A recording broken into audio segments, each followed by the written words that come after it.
that one forward. Finds Carter Lowe through the neutral zone. Lowe waits, takes the shot, kicks aside, rebound, scores! Cole Bodwin!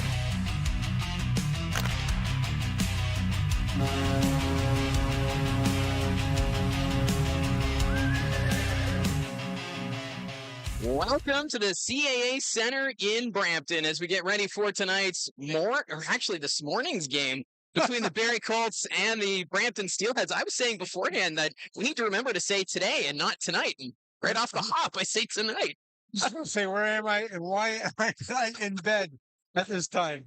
Well, it's the school day game here in Brampton as it's going to be a packed house at the CAA Centre. I know there's been a few people have been commenting in regards to the attendance as they listed it as a sellout. All the kids have been pouring off the school buses. Even during the warm-up, it was pretty loud. And I think Dylan Smoskowitz in the interview was saying he needs to get his Tylenol for after the game. That's just the way it's going to be here in Brampton. It's by far, no matter what rink you go into, 10,000 in London or whatever, it's the loudest these school day games. I'll tell you, I forgot my earplugs. I'm regretting it. But, hey, it's great. It's great to see all the kids and, this Brampton team. It's great to see the kid. It's well attended. It's going to be a lot of fun. Yeah, so it's going to be entertaining to see how this game goes about because for the Barrie Colts, coming off that 3-0 loss in Windsor on Saturday, it was a game where they had a great start. The first period, everything seemed to be going Barrie Colts hockey way. But then the second and third, the game got away from them. And Greg Walters, whatever he said in that first intermission, really propelled the Spitfires to take over that hockey game. Yeah, I know something about it getting away from you, but look, I mean, I'm still a little bit surprised. I mean, I thought that first period in Windsor, they're outstanding. I mean, they even though the score was no score, they dominated that period. The play was mostly in the Windsor end. They did what they wanted to do. They were physical. Their forecheck created turnovers, created opportunities.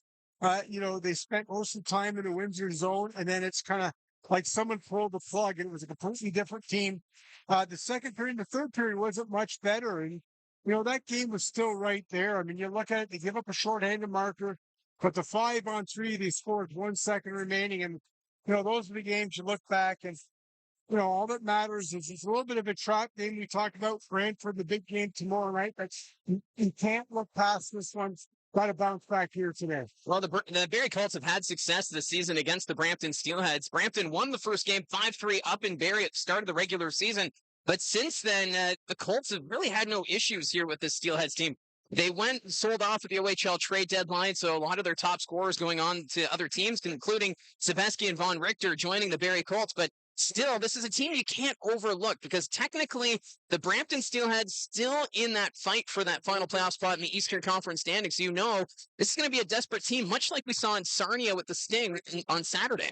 Yeah, they're desperate. I mean, look, they can't afford to lose another game if they have any chance of trying to get that last playoff spot. And I think for them, look, any James Richmond club, is going to be pretty solid defensively, and they make it work. And there's been low-scoring games here at Brampton. You've seen a 1-0 shootout win, so these are close games. So I think Barrie has to be prepared for that.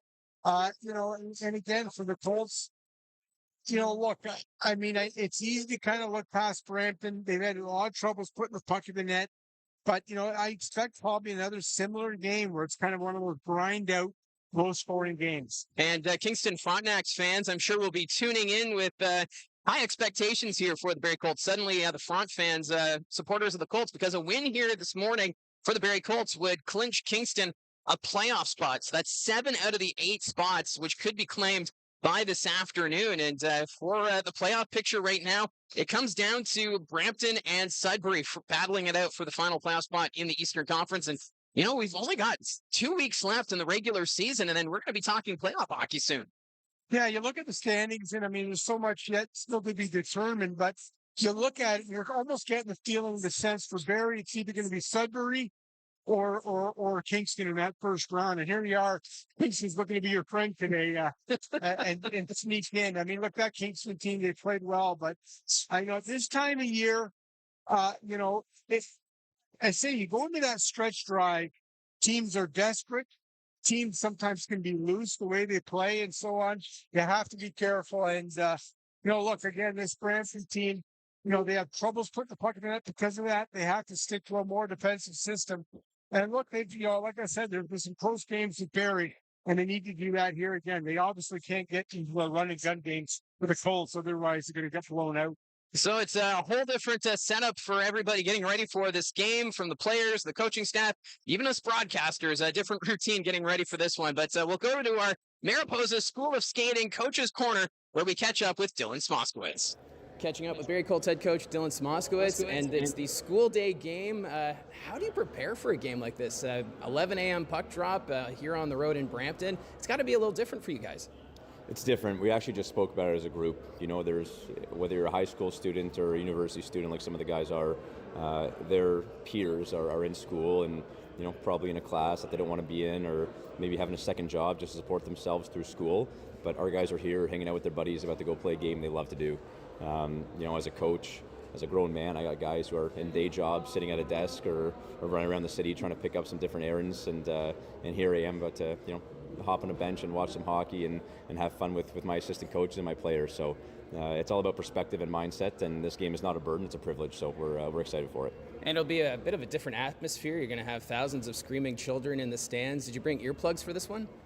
I didn't, but I'm looking forward to maybe a couple of Advils after the game. Might be a headache, but it's different, especially coming to Brampton. Having a packed crowd like this, it should be a lot of fun for the guys. And you guys coming off that loss Saturday against the Windsor Spitfires, is this going to be a pretty motivated group to get back into that win column? Because obviously, this team, you got to win the day, and for that game in Windsor, kind of got away from you guys. I don't know if wins and losses are what motivate this group. I think they just want to do it for themselves. I don't want to have to rely on going through a tough time or having a tough loss to bring the best out of the group. So I think if everyone's in there, doing the best for the guy beside them, and you don't want to let down your teammates, you don't want to let down your coaches, you don't want to let down yourself. I think that's going to be enough to motivate our guys, and it's just another day. Whether it's a practice day or an off day or a game day, we have to win. A game day involves 2 points, and we have to get these 2 points. And this is a Brampton team that has struggled of late. It's kind of like that Sarnia game where you knew that it's going to be a desperate bunch. Is that what you're preparing for here? At this point in the season, everyone's desperate. Whether it's teams vying for a playoff position or whether it's players on teams maybe not going to make the playoffs vying for jobs next year. There could be some other eyes watching these guys, or their own coaches and GMs kind of seeing what they have for next season. So if you go out and take anyone lightly, everyone has a different reason as to why they're going to be prepared for the game. And if we take this group lightly, we won't be coming out on the right side of it. Barrie Colts head coach Dylan Smoskowitz in the Mariposa School of Skating Coach's Corner, and we're about 5 minutes away from puck drop here at the CAA Centre as we get ready for this morning's game between the Barrie Colts and the Brampton Steelheads. It'll be just an hour that we could say it's in a morning puck drop, but I do like what Dylan was saying there. For this group, it's about winning the day. It's not about the wins and losses that motivates this group. This is a team that just doesn't like to lose. They want to win every day, and coming off that loss against the Windsor Spitfires, you bury it and you move on and you get ready for this opponent here this morning against Brampton. Yeah, I think you look at that. I went down and in the dressing room after that Windsor loss, and they're pretty sour. I mean, they weren't happy, and this is a team that had won 11 straight, and they lost their first one in a couple of months, and you could tell they weren't happy. They weren't happy with the last two periods, and I think that focus has really helped them. I mean, it's all about consistency and the fact that, look, I mean, trust me, as a guy that keeps asking questions, are you looking at a division, winning the conference and all those things, Barrie, led by their coach Smoskowitz, always try to keep the focus on what's directly ahead of them, the next game, the next practice, the next workout. And I think it's worked well. So why would you want to switch? And they've had success against Brampton already this season. Arvin Jaswal, no real surprise seeing him between the pipes. He's just had Brampton's number this year. A couple of shutouts, including that 1-0 shootout victory here back in December. And, it's for the Barrie Colts, they're kind of in a situation where they're blessed with having two starting goaltenders. And you can go back and forth between Hrebeck and Jaswal. And seeing Jaswal get the start here this morning, it just goes to show the confidence that they have in their goaltending. Yeah, and just watching his development. Earlier in the year he got hurt and he came back, and I thought he struggled a bit in a game against Sudbury, Mike. And after that, he has just been outstanding. And he's a cool cat. You run into him before the game. He's really focused. He kind of learned to leave him alone. But that's what I love about him, is he's just focused day in and day out. And talking to Dave Bolitsky about, his young netminder. He said, look, this guy, he just puts in the work. I mean, he spent all last season with the club, didn't get a sniff of play, right? Never complained, just came in, did his work every day. And all of a sudden now, look, I mean, if you're an NHL team and you're looking at a young goaltender, great size, both these goalies stand out. But for young Jazz, well, he's put himself on the map, and for good reason. And of course, both Mason Zabeski, Parker Von Richter getting a chance to return home after being traded to the Barrie Colts at the OHL trade deadline. The last time they were here, you could tell there was some emotions out there being against your former team. But Josh McCann, he was able to talk with Parker Von Richter pregame and said, now it's more business as usual as they're coming into this one. And, you still got to think in the back of your mind against your former team, you've still got something that you may feel like you have to prove.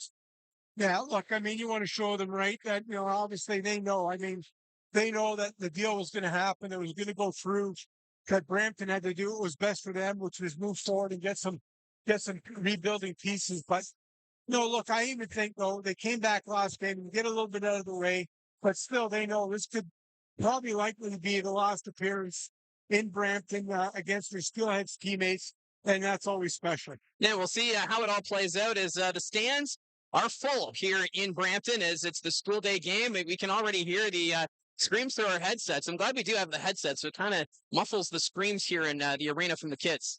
Yes, it does. That's it's a plus, and it's great to see the fans listening along. A lot of them listening at work. Yeah. And that's great. And that's what this broadcast is really all about, giving you an opportunity that if you're not at home or you want to listen along to us or follow along with the TV, that is great. And, we're building that, membership, and it's just great to see the fans coming on board here this morning game. Yeah, this morning. And shout out to both Richard and Jennifer, who are already up tuning into the broadcast. But the players are now on the ice. They're getting ready for the national anthems. But when we return, we will have puck drop between the Barrie Colts and the Brampton Steelheads.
just about ready to go for the first period of play between the Barrie Colts and the Brampton Steelheads. While we have a moment, let's take a look at our starting goaltenders, which is presented by Georgian Communities, or Quakers Crossing by Georgian Communities, New Homes, minutes from North Barrie, where inspired living meets small town charm. Well, we'll start with the visiting Barrie Colts, 6'2", 178-pound native of Pickering, Arvin Jaswell. He's making his 20th appearance. 15-3-0-1, 2.22 goals against average, 927 save for 10 outstanding numbers. His last start, he made 21 saves, that 2-1 win, overtime win over Sarnia last Friday. And for the Brampton Steelheads, Zachary Bowen, the veteran, the 6', 290-pound Canadian. He's making his 39th appearance, first since February 7th.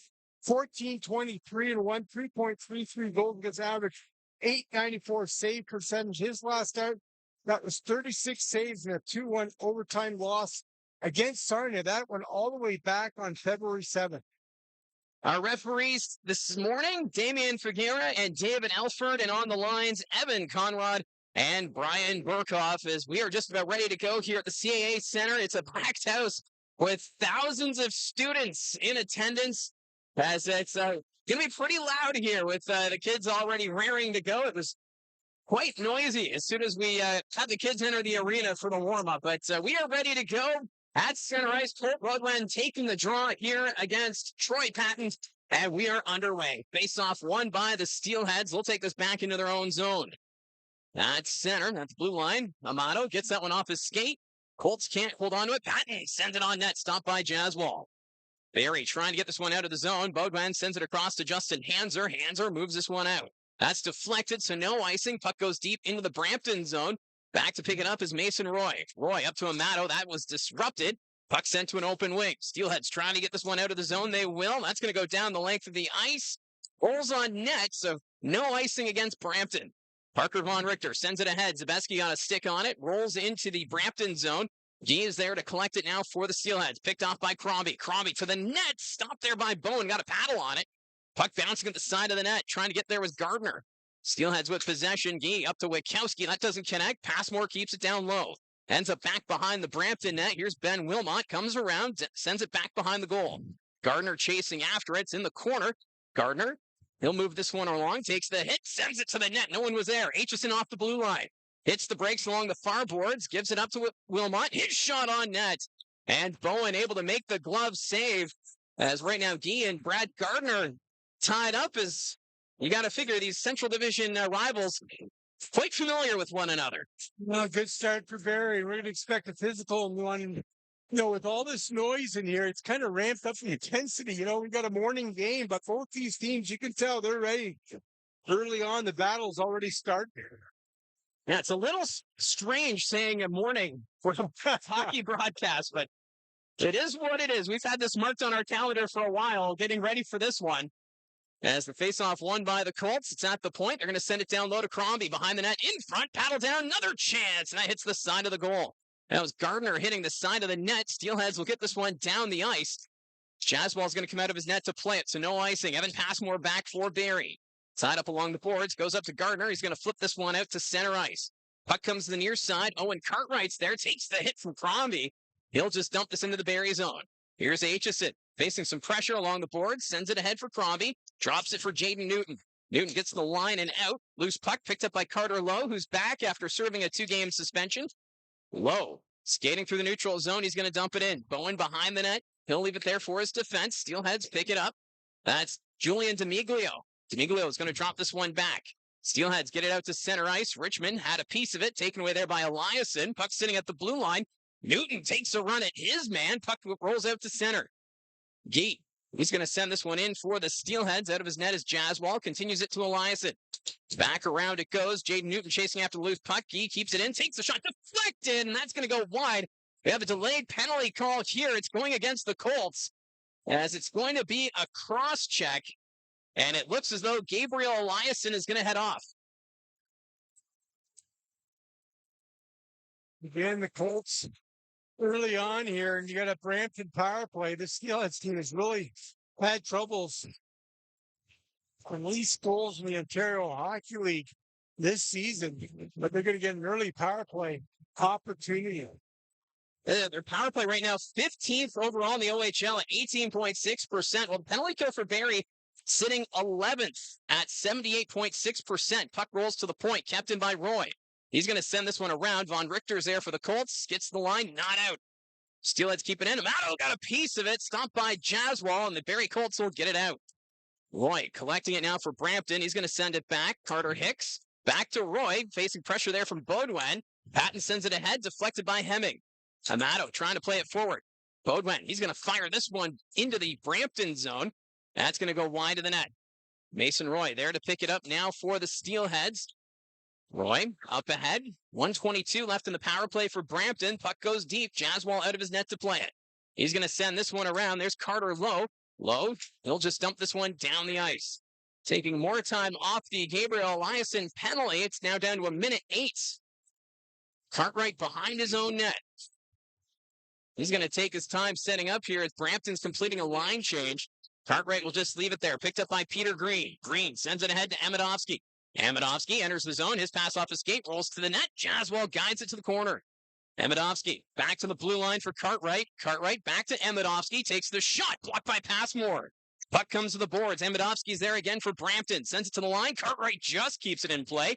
Over to Green. Takes the shot. And that's deflected wide.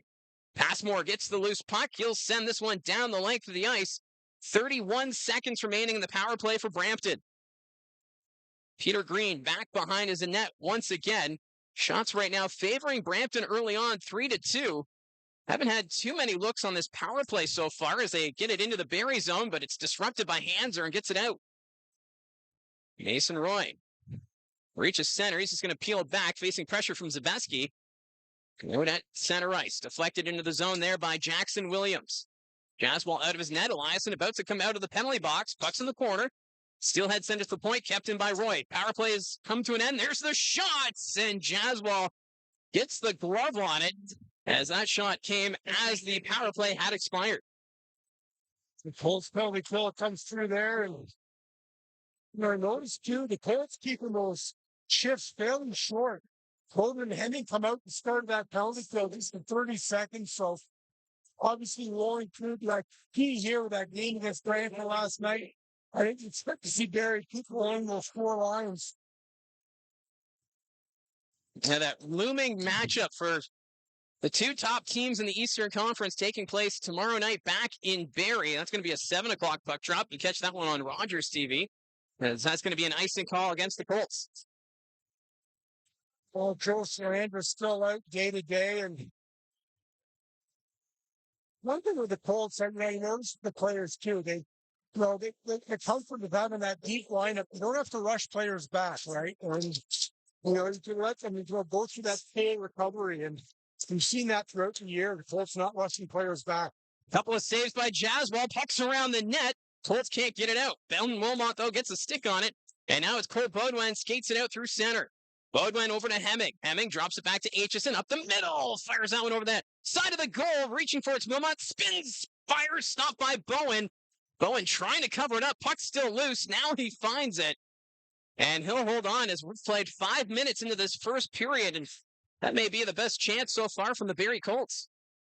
Well, Dylan Smoskow's already changing things up, getting Ben Wilmot out for that top line of Bowden and Hemming. And again, look at that Windsor game, Mike, and how often you say, I mean, they were very effective in that game against Windsor. And, like I said, I didn't remember a game like that where they just weren't really, didn't have that impact. All of these screams of the thousands of children getting excited about this game. I think they were just showing all the school titles on the board, thanking them for coming, and riled them all up again. Way to go. Colts have it in the offensive end. Cole Emerton takes it down low, has it in the corner, trying to keep it away from Amato. Emerton along the boards. Patton trying to get a stick on it. Puck's still bouncing around. Emerton stays with it. Sends it ahead to Desiderio. Behind the back pass, trying to go to McCormick. That was picked off. Steelheads recover. They're going to get it to the line, but not out. Now that's going to get by Eliasson. Desiderio across to Edgar. Edgar loses the handle of it to Patton. Patton's going to skate this one in. Emerton reaching for it, keeps him to the outside. Colts after the loose puck. Jonah McCormick races for impact from Amidovsky. Desiderio digs this one free, sends it back to Eliason. Cross-ice feed to Emerton. Emerton up the middle. That escapes the zone. Cartwright's there for Brampton. He's going to dump this one in. Around the boards, delayed offside against the Steelheads. Brad Gardner comes off the bench to play it. Gardner sends this one up to center. Loose puck picked up by Crombie. Calvin Crombie on the wing. Takes the shot. Stopped by Bowen. Rebound. Wilmot to the net. Shot scores. Brad Gardner able to tip that one home. And the Barrie Colts have an early 1-0 advantage. Well, all three players in deep for the Colts, and Wilmot, hey, just got a couple of guys from that. Crombie's just going to get it to net. Nice job by Wilmot to keep that one in front. It's the backhand, and Gardner right on the doorstep there to tap in. And big shootout goal here earlier in that 1-0 win against Brampton just before Christmas. And Gardner opens the scoring here today. There you go. It's technically still morning. So Brad Gardner scoring this morning is 28th of the season. And I've noticed with Gardner, he has to have a balanced score sheet. 28 goals, 28 assists now. He's been like that almost all season. Puck's at the side of the net. Colts trying to dig it free. Gardner had a stick on it momentarily. Von Richter comes off the point, drops it back to Crombie. His shot blocked in front. Getting in the way of that one was Carter Hicks. And the Steelheads move it out. Daniels got a stick on it before the red line, so that's going to be an icing call against the Steelheads, and we still have 13:25 remaining in the first period. What do you hear, Brad Gardner, has just had this season? I mean, it's just been such a big force early on when you had the two big guns in Bodman and, Hemming and even Aitchison away at NHL camps. Gardner was really the leading force, in the offense. And he's just kept the foot down on the pedal all season. Him and Joe Smosco talking about the role they wanted for the offseason, stepping up, and he's certainly delivered. Well, last season, it took him a little bit to get going, and you kind of figure it's probably the depth that Barrie had a year ago. But now stepping in when there was no Baudouin, no Hemming at the start of the year, they were at NHL camps. He just looked very comfortable and was willing to carry the team on his back, and we kind of saw that early on in the year. And look, I mean, this is a role that, Gardner relished. I mean, they acquired him from Ottawa. It's a role I think he thought he would have last year. And look, he was a key part, no doubt, but that was a really deep team, the Colts team. And I think, this year he gets to play a bigger role. And, you see that. You see that in his game, and you see that in his confidence. And, look, this is one of the leaders. We're talking to Dylan Smosquitz. At key points in the game, who's going up and down talking to his teammates that we got this, but none other than Brad Gardner. That's a big reason why he wears a letter on his jersey. So faceoff will come to the right of Zach Bowen. Newton was in the draw. It's picked up by the Steelheads. They're going to get it out. Down the ice it goes. And that's another icing against Brampton, so they can't make a line change. So this line is forced to stay out there. The loud cheering, I usually only hear this when Josh enters the rink at Savin Arena, Everybody starts going wild. Josh McCann just walks in and I'm always impressed. Well, he's had a fan group following the road. I don't think they're here this morning, but it's quite the atmosphere here at the CAA Centre, as that's going to be sent into the Barrie zone. Passmore back to pick it up. We'll give it to Kayshawn Aitchison. Aitchison to Schneid. Schneid had that one blocked there by D'Amiglio. Aitchison follows it up. Aitchison at center. He's forced to peel back. Under 13 minutes remaining in the first period. Barrie Colts up 1-0. That's Brad Gardner with his 28th of the season. As Witkowski can't get it out. Newton shot, stop, rebound, backhand. What a save by Bowen. As Jaden Newton getting a great chance right there on the doorstep. But Bowen sticks out that left pad. That's your veteran goalie right there. The Brampton Steelheads went out and got Bowen before the start of the year. They knew it was a rebuild, and what a big pad stop. First to the right, then the left there, and gets the big mid on it. It's a calming influence back there, Bowen, for this Brampton team. Comes back into the lineup, and those are the big stops that keep you in the game, and a chance there to go up by 2, and a big stop by the veteran. Well, this Brampton team trying to snap an 11-game losing streak. As it's been tough sledding of late. They had a couple of tough games last weekend down in Kitchener, then back here against London where they managed only 11 shots. Cole Beaudoin's going to skate it out here for Barrie. He'll reach center ice. Beaudoin to Hemming. Hemming cuts to the middle. Back to Beaudoin in the corner. Beaudoin, he's tied up. Leaving it there for Zabeski. At the point, Eliasson had that go off his skate. Puck's loose. At the blue line, Eliasson. That pass blocked there by Arda, and the Steelheads are going to get it out. Patton sends it forward. Cartwright send it into the Barrie zone. Brampton right now trying to make a line change, so Cole Emerton's got some time. Hemming receives the pass. Across, finds Beaudoin. Cole Beaudoin charging in on the wing. Takes the shot, stopped by Bowen. Zabeski behind the net, being pursued there by Cartwright. Owen Cartwright takes it from him. Puck comes to the blue line, kept in by Hanser.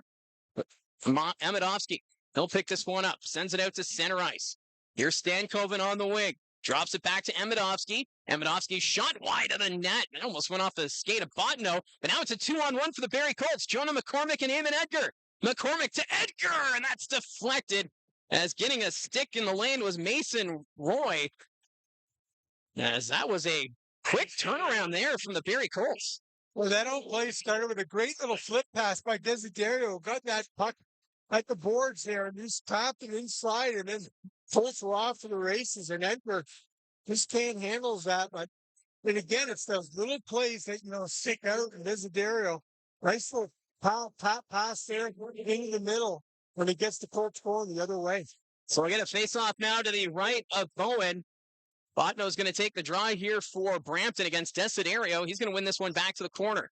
Nicholas Desiderio, though, around the net, trying to wrap around in front. What a save by Bowen. I don't know if he realized he stopped it as Edgar got a piece of it. Puck goes to the corner. McCormick trying to force his way with it. Hanser comes off the blue line, skates it down low. Justin Hanser keeps it away from Stankoven. Along the boards, back to Von Richter. Von Richter takes the shot from the point. Stopped by Bowen. He got a piece of it. Puck comes back to the blue line. Hanser down low behind the net. Edgar couldn't get a stick on it. Von Richter comes off the point. He'll skate it around the Brampton net. Parker Von Richter trying to wrap around in front, and it's in the nets. Parker Von Richter banked it off Zach Bowen, and that one trickles in, and it's now 2-0 for Barrie. Von Richter gets in deep there, and again, just bottom six again. Great pressure from a bottom six line, and that one off the stick.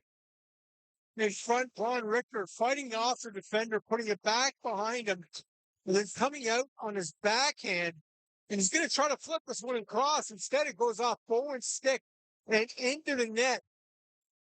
McCormick parked in front there, but Von Richter gets a break, and the Colts double their lead.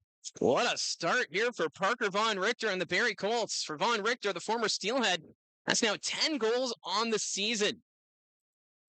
Colts sent it towards the net. Wilmot couldn't get a stick on it. Into the corner. Gardner trying to go back to Wilmot. Battle along the boards. Gardner has it in his skates as he's tied up there in the corner by Witkowski.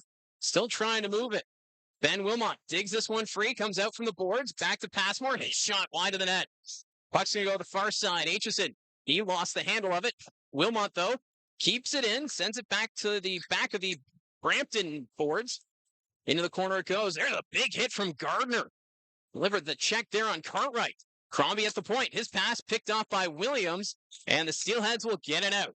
Jackson Williams through the neutral zone. He's tripped up, and that's going to be a penalty, as it's going to be Ben Wilmot heading off, as it looked like Williams may have just stepped on the stick, and it'll be the second power play of the game for the Steelheads. The Steelheads trying to get it the other way and just reach forward, and I think you're right. I think you stepped on the stick here. Ben Wilmot to pull off, and hey, you got down by 2 goals. I mean, this is a big power play for the Trout. They want to kind of stop this Barrie momentum. The opportunity here for Steelheads team has really had trouble putting the puck in the net. Now we have 9:50 remaining in the first period. Face-off won by the Colts as Eliasson's going to send this one around the boards and down the ice. Brampton had a couple of chances on their first power play. A lot of those shots, though, kept to the perimeter. As D'Amiglio receives the pass at center ice, he'll skate this one in. He's got Witkowski going to the net. D'Amiglio's run over by Eliasson. Play continues. Roy has it at the point. Takes the shot. Stopped by Jaswal. Rebound. Puck still loose. They jam at it. And Jaswal able to cover it up with 1:33 left in the man advantage.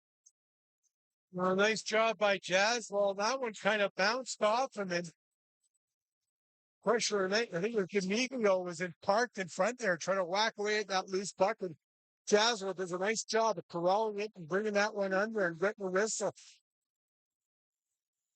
So I get the faceoff now to the right of Arden Jaswell.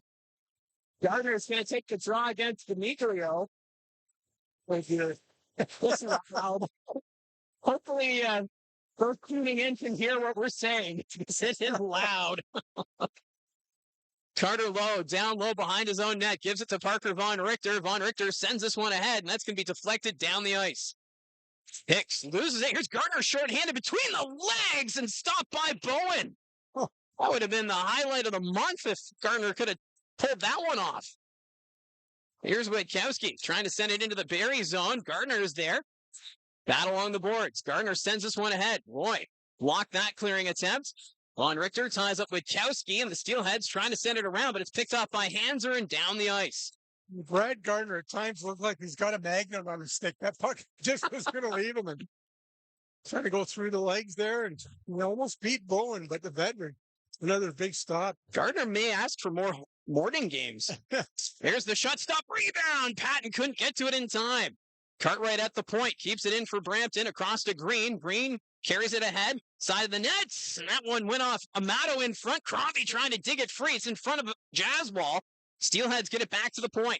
Here's Cartwright. Over to Green. Green's going to ride the line, goes back to Cartwright. Cartwright across to Patton. Patton to the net, takes the shot, misses the net. Bucks in the corner. Cartwright behind the goal. Patton.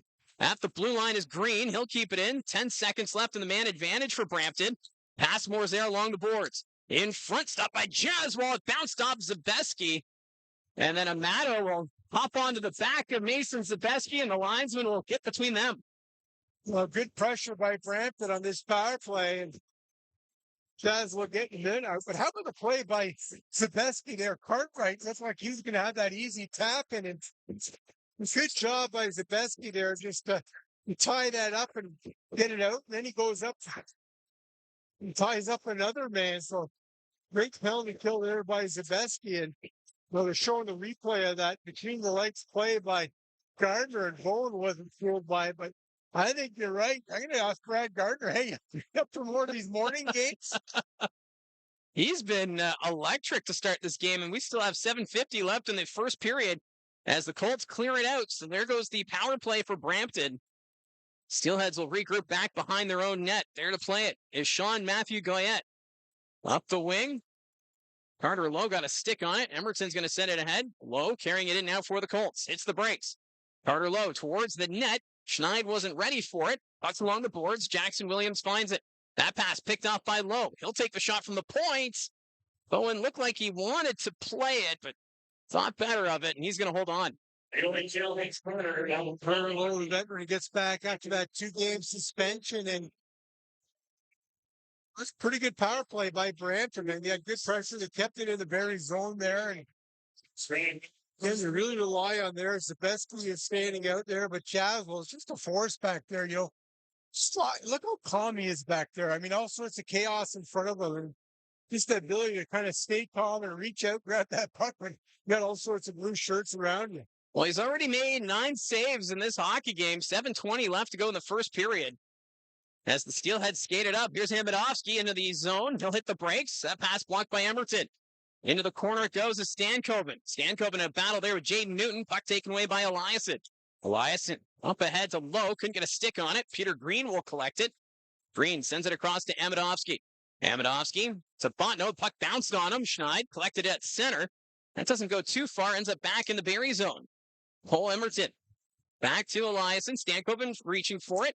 Hemming to Beaudoin. They're going to skate this into the Brampton zone. Back to Hemming. Hemming to Beaudoin. Beaudoin to the nets and couldn't get the shot to go. Von Richter at the point. Looks towards the net. Takes the shot. Beaudoin was in front, but couldn't get a stick on it as Zach Bowen will hold on. Just that veteran presence of Von Richter back to the point. Gets the puck. And again, no panic, right? Just waits. He spots Beaudoin in front of the net. Hey, I'll get a low shot. And Beaudoin right on the doorstep. Bowen able to have it. So faceoff will come to the left of Zach Bowen. Cole Beaudoin's going to take the draw here for the Barrie Colts up against Julian D'Amiglio.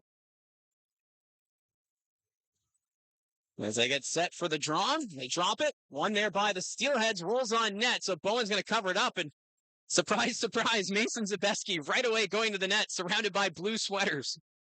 Well, you just love it. I mean, this guy does not mind what area of the ice he's going to, in front of the net, in the corners. He's just a battler. And you can see why the Colts went out and got him at the trade deadline. He's just one of those guys. Look, he's so hard to play against because he just doesn't stop. And I'll tell you, he's got a pretty good battery on him. I like to know what he uses. I can use him for my recorder, but just outstanding. Face-off won by the Steelheads. They try and get this one out. D'Amiglio along the boards. Nice move there to get around Von Richter. Julian D'Amiglio dumps this one in. Ends up in the far corner. After it is Hanser. Loose puck collected by Beaudoin. Cole Beaudoin up ahead to Zabeski. Zabeski's got Hemming on the wing. He'll find him there. Hemming with some speed takes the shot, but Guy got a stick in the lane. Another chance, and that goes over the net. At the blue line, kept in by Parker Von Richter. Von Richter gives it to Hemming. Hemming skates to the net. Shot scores! What a shot! Emil Hemming picked off the corner. I don't think Bowen saw it. And it's now 3-0. Well, Hemming just cruising the zone, cuts into the middle, gets the puck. And I thought he looked over at Beaudoin to the side of the net, but he just picked the top corner. This guy's got a lethal shot. It's a big reason why he's a first-round pick of the Dallas Stars. The top line makes it 3-0. What a release by Emil Hemming. And I don't think Bowen had his stick. He was trying to look around the crowd parked in front of us. Hemming going top shelf, and it's 3-0 for his 23rd of the season. What a game so far here this morning for the Barrie Colts. So let's redo this face-off. Eamon Edgar's going to take the draw against Troy Patton. Patton's going to kick this one back to the defense. Mason Roy over to Carter Hicks. Hicks chasing after it. It got by him. Up ahead. That's Arda. Up the wing. Amato skates this one in for Brampton. Gives this one up. There's the shot. Stopped by Jaswald. Rebound picked up by Edgar, and the Colts skate it out.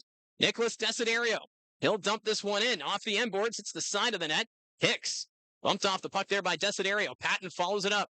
Colts, though, keep this one in the offensive end. Hicks chases after it behind his own net. Desiderio in the forecheck. Nearly knocked that one away. Hicks up to Amato. He'll get this one out to center ice. Evan Passmore up to Edgar. Eamon Edgar up the middle. Takes the shot. Bowen the save. Puck's loose. Hicks will find it. Carter Hicks up ahead. Steelheads get it out to center ice. Skating this one in. On the wing, that's Williams. His shot deflected out of play. And we'll get the whistle as we're now down to 5:08 remaining. But what a game here so far from the Barrie Colts. You kind of wonder if, the results in Windsor kind of inspired this offensive output.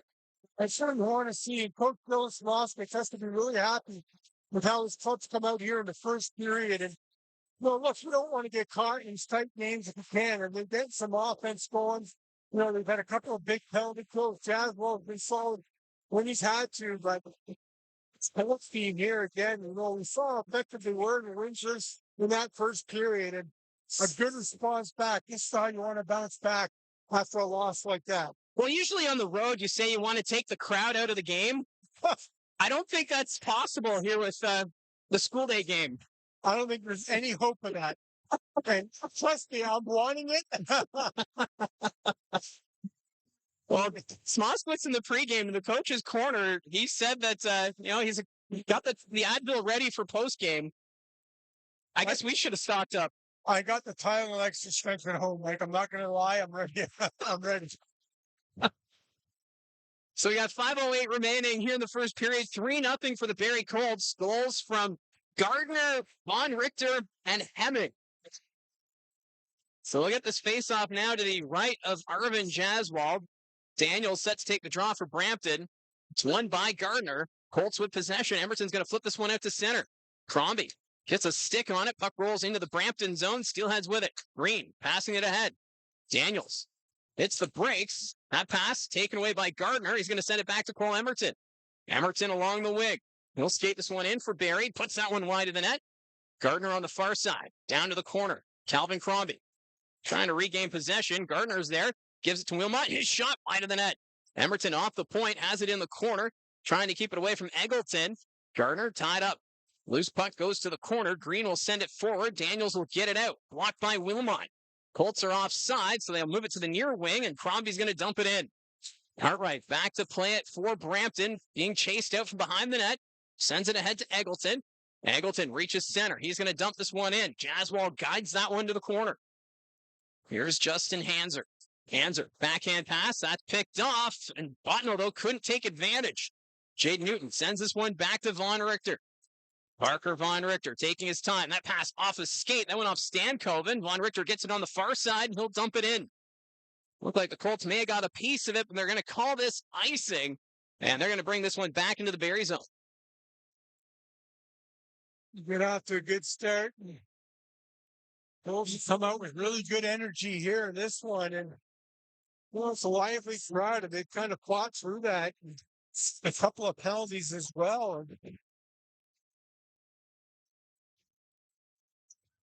All about consistency. This Barrie team right throughout the year, and we continue that here today. 3:48 left to go in the first period. 3-0 for the Barrie Colts. They get it out to center, and then Mason Roy's going to dump it right back in. Hanser takes it behind his own net. It's up to Schneid. William Schneid skates it up off the boards. Newton gets this one to go deep into the Brampton zone. Roy back to play it behind his own net. Mason Roy, he'll pass this one across to Botno. Botno takes the hit from Hanser, and that's going to go deep into the Barrie end. Picked up by Von Richter. Here's Schneid on the wing. William Schneid on the wing, hits the brakes, looks back to the point. He'll send this one around. Goyette there to play it for Brampton. That is pocket picked by Zabeski, but went off his skate. Guy's going to take it on the far side. Guy loses the handle of it. Puck rolls into the Barrie zone. A Brampton player goes down. They want a penalty, but none coming. Here's Cole Bowman. He's going to skate it out over to Aitchison. Aitchison joins the rush. Puck ends up in the corner. Aitchison sends it behind the net. Bowman chasing after it. Tied up there by Richmond. In front, picked off by G. And the Steelheads will get it out. Witkowski sends it across to D'Amiglio. D'Amiglio will dump this one in. Jaswal out of his net to play it. He'll leave it there for the defense. Both teams complete a line change. 2:35 still to go in this first period. Shots right now 18-10 for the Barrie Colts. What a pace it's been here this morning as Emerton's going to dump this one in. Green after it. He'll send it out to the neutral zone. Eliasson's there. Cole Emerton dumping it back into the Brampton zone. Cartwright will pick it up for the Steelheads. Cartwright behind his own net. Wilmot, though, nearly picked off that pass attempt. It was pretty casual with it. Here's Gardner now. Back to the point, Eliasson. High slot, doesn't take the shot. Look towards the net, but peels back to the blue line. Eliasson flips it ahead, taken there by Amato, and the Steelheads get it out. Amato skates it in for Brampton, trying to get around Emerton, forced to the outside. Puck sitting there. Patton can't get to it. Taken there by the Colts. Poked back behind the Barrie net. Emerton passing this one forward. Roy gets in the way of that pass attempt. Wilmot couldn't get a stick on it. As it's going to go back behind the Colts net. Eliasson's there. Williams trying to take it away. Near side Emerton. Emerton thought about sending it ahead. He had Eggleton on him. Puck goes back behind the Barrie net. Emerton to Wilmot. And Wilmot taking his time, picked it off. Bad pass in front, but not able to take advantage. Was Emmanuel Amato, and the puck sent out. Gardner flips this one deep into the Brampton zone as the Colts are going to make a line change. Ben Wilmot gave a gift there to Amato, but almost seemed to surprise him that he was given that puck right in front of Arvin Jaswal. Puck's in the neutral zone. Von Richter sends it back into the Brampton zone. Puck sitting on the blue line. Amidovsky will find it. We're in the final minute of the first period. 3-0 Barrie. Stankoven shot kicked aside by Jaswal. Colts trying to get this one out. Zabeski, his pass off the leg. Stankoven will find it. Cuts to the middle. Stays with it. Drops it back. Botno. Over to Amidovsky, but that's out of his reach. Amidovsky, he's taken into the boards by Hanser. Hanser's trying to knock it away. Puck goes behind the Barrie net. Von Richter chasing after it. He's got Stankoven on him. Botno after the loose puck. Colts move it out. Here's Mason Zabeski. Zabeski into the attacking zone. Drops it back to Hemming. Hemming to Bodwin. Deflected. And that goes wide of the net. Bodwin run into the goal. Blocked by Goyette. Goyette trying to send this one ahead. D'Amiglio with it. 18 seconds left in the period. Puck goes deep. Jaswal behind the net. Continues it around. Kayshawn Aitchison up the wing to Cole Bodwin. Got a stick on it, so no icing. Peter Green back to play it. Down to 7 seconds. Cartwright up to Witkowski. Lost the handle of it. 2 seconds remaining. Green will just play up the clock. And that'll do it for the opening 20 minutes. But what an opening period for the Barrie Colts. 3-0 after one. And they put up 18 shots, 18 to 12 the shots after the first 20 minutes. Oh, good job by Barrie to come out in that first period. Plenty of jump in that one. And they get the offense. But, what I also like there is Brampton pushing late. And sometimes, that could be a momentum changer, right? You give up a late goal in the first, all of a sudden they're down within 2, and they got that momentum. I'm feeling better about themselves going in the second period. But the Colts hold off with a little bit of pressure on Brampton late, and they get a good start here in Brampton. Well, you mentioned it coming into this one, how this could be a trap game for the Barrie Colts. As obviously, Brampton right now 9th in the Eastern Conference standings, trying to catch Sudbury for that final playoff spot, but they came out, they had a game plan, and they're executing it so far. Look, they're moving their feet. There's no doubt Barrie is, they come out plenty of jump in this one. And, look, you get the three-day crowd, and you can see Brampton. It brings them to life as well, right? They're desperate, and you hit that fan base behind them. They're making a lot of noise, but Barrie kind of worked their way through it. And, again, the big guns coming through here in this first period of the offense, and Parker Von Richter has returned a goal and assist here in that first period. Now, Josh McCann was able to speak with Parker Von Richter pregame, and Josh is going to say he had an impact on that goal. Because he always talks about the game up in Owen Sound. He interviewed Carter Lowe for the first time, and then he goes off and scores 2 goals. Now Von Richter scores a goal here in the first period after he does his interview with Josh. Josh always says he has an impact. If you notice that, right? I'll always say, hey, But, look, I think it's, for him, it's the best guy. I thought Zabesky had a really good first period as well. That penalty kill, a couple of nice players. Cartwright, I think, would have had one. If not, Zabesky, they're looking for the easy tap, and Zabesky able to tie him up. And then, again, a good job of the penalty kill. And again, just that forecheck up front, that heaviness that he brings, and able to create turnover. I thought the Colts did a really good job of that. They got bodies in the front of the net and rewarded for it. So the Barrie Colts up 3-0 at the first intermission on the Brampton Steelheads. And we talked about Josh McCann having that interview with Parker Von Richter, and we'll get into that interview here at the CAA Centre.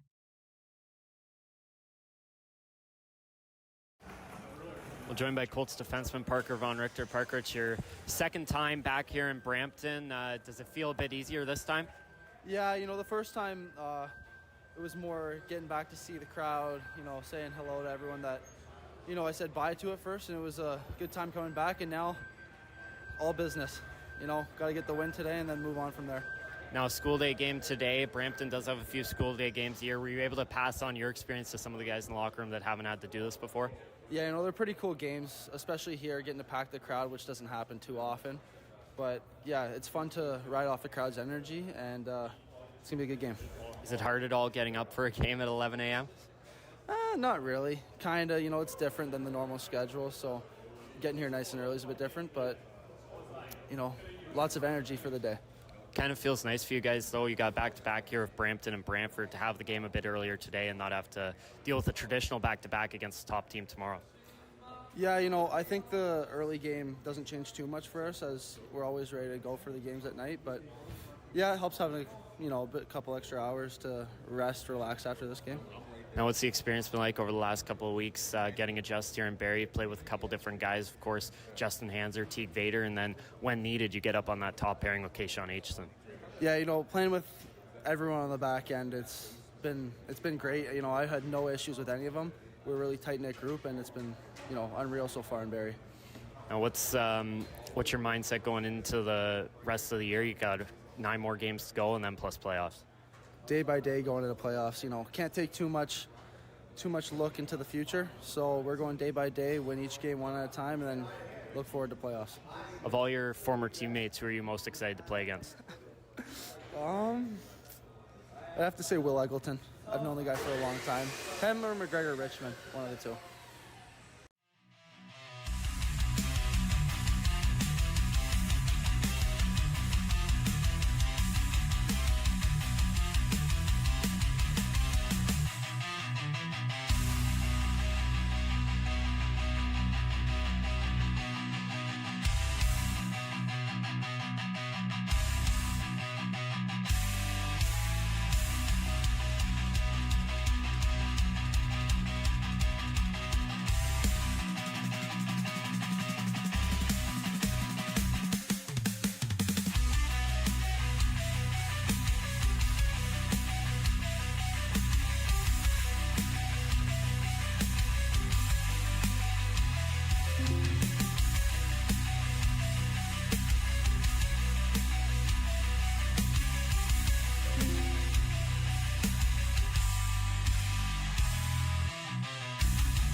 So, welcome back to the CAA Centre in Brampton. It's the school day game, so that's why we're working at 11:46 in the morning. What are you usually doing at this time? Relaxing. Yeah? Well, at least you're usually up at this hour.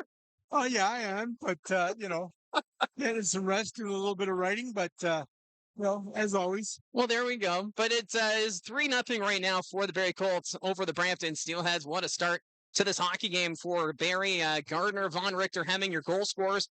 We will get to the chat momentarily. I've noticed it was quite busy in that first period. I guess quite a few able to tune in still while at work or at school or whatever it is you may be doing here on a Wednesday morning or Wednesday midday. We also sent Josh McCann down to the concession stand because we were going to be getting a try-it meal or item here because we had that super on Saturday down in Windsor, and because of our broadcast location, we couldn't make it down. And I guess it's pretty chaotic down there in the concession stand with all the kids right now. I'm sure he's having a lot of fun, but hey, it's about time we put him to work. He's got to do something, right?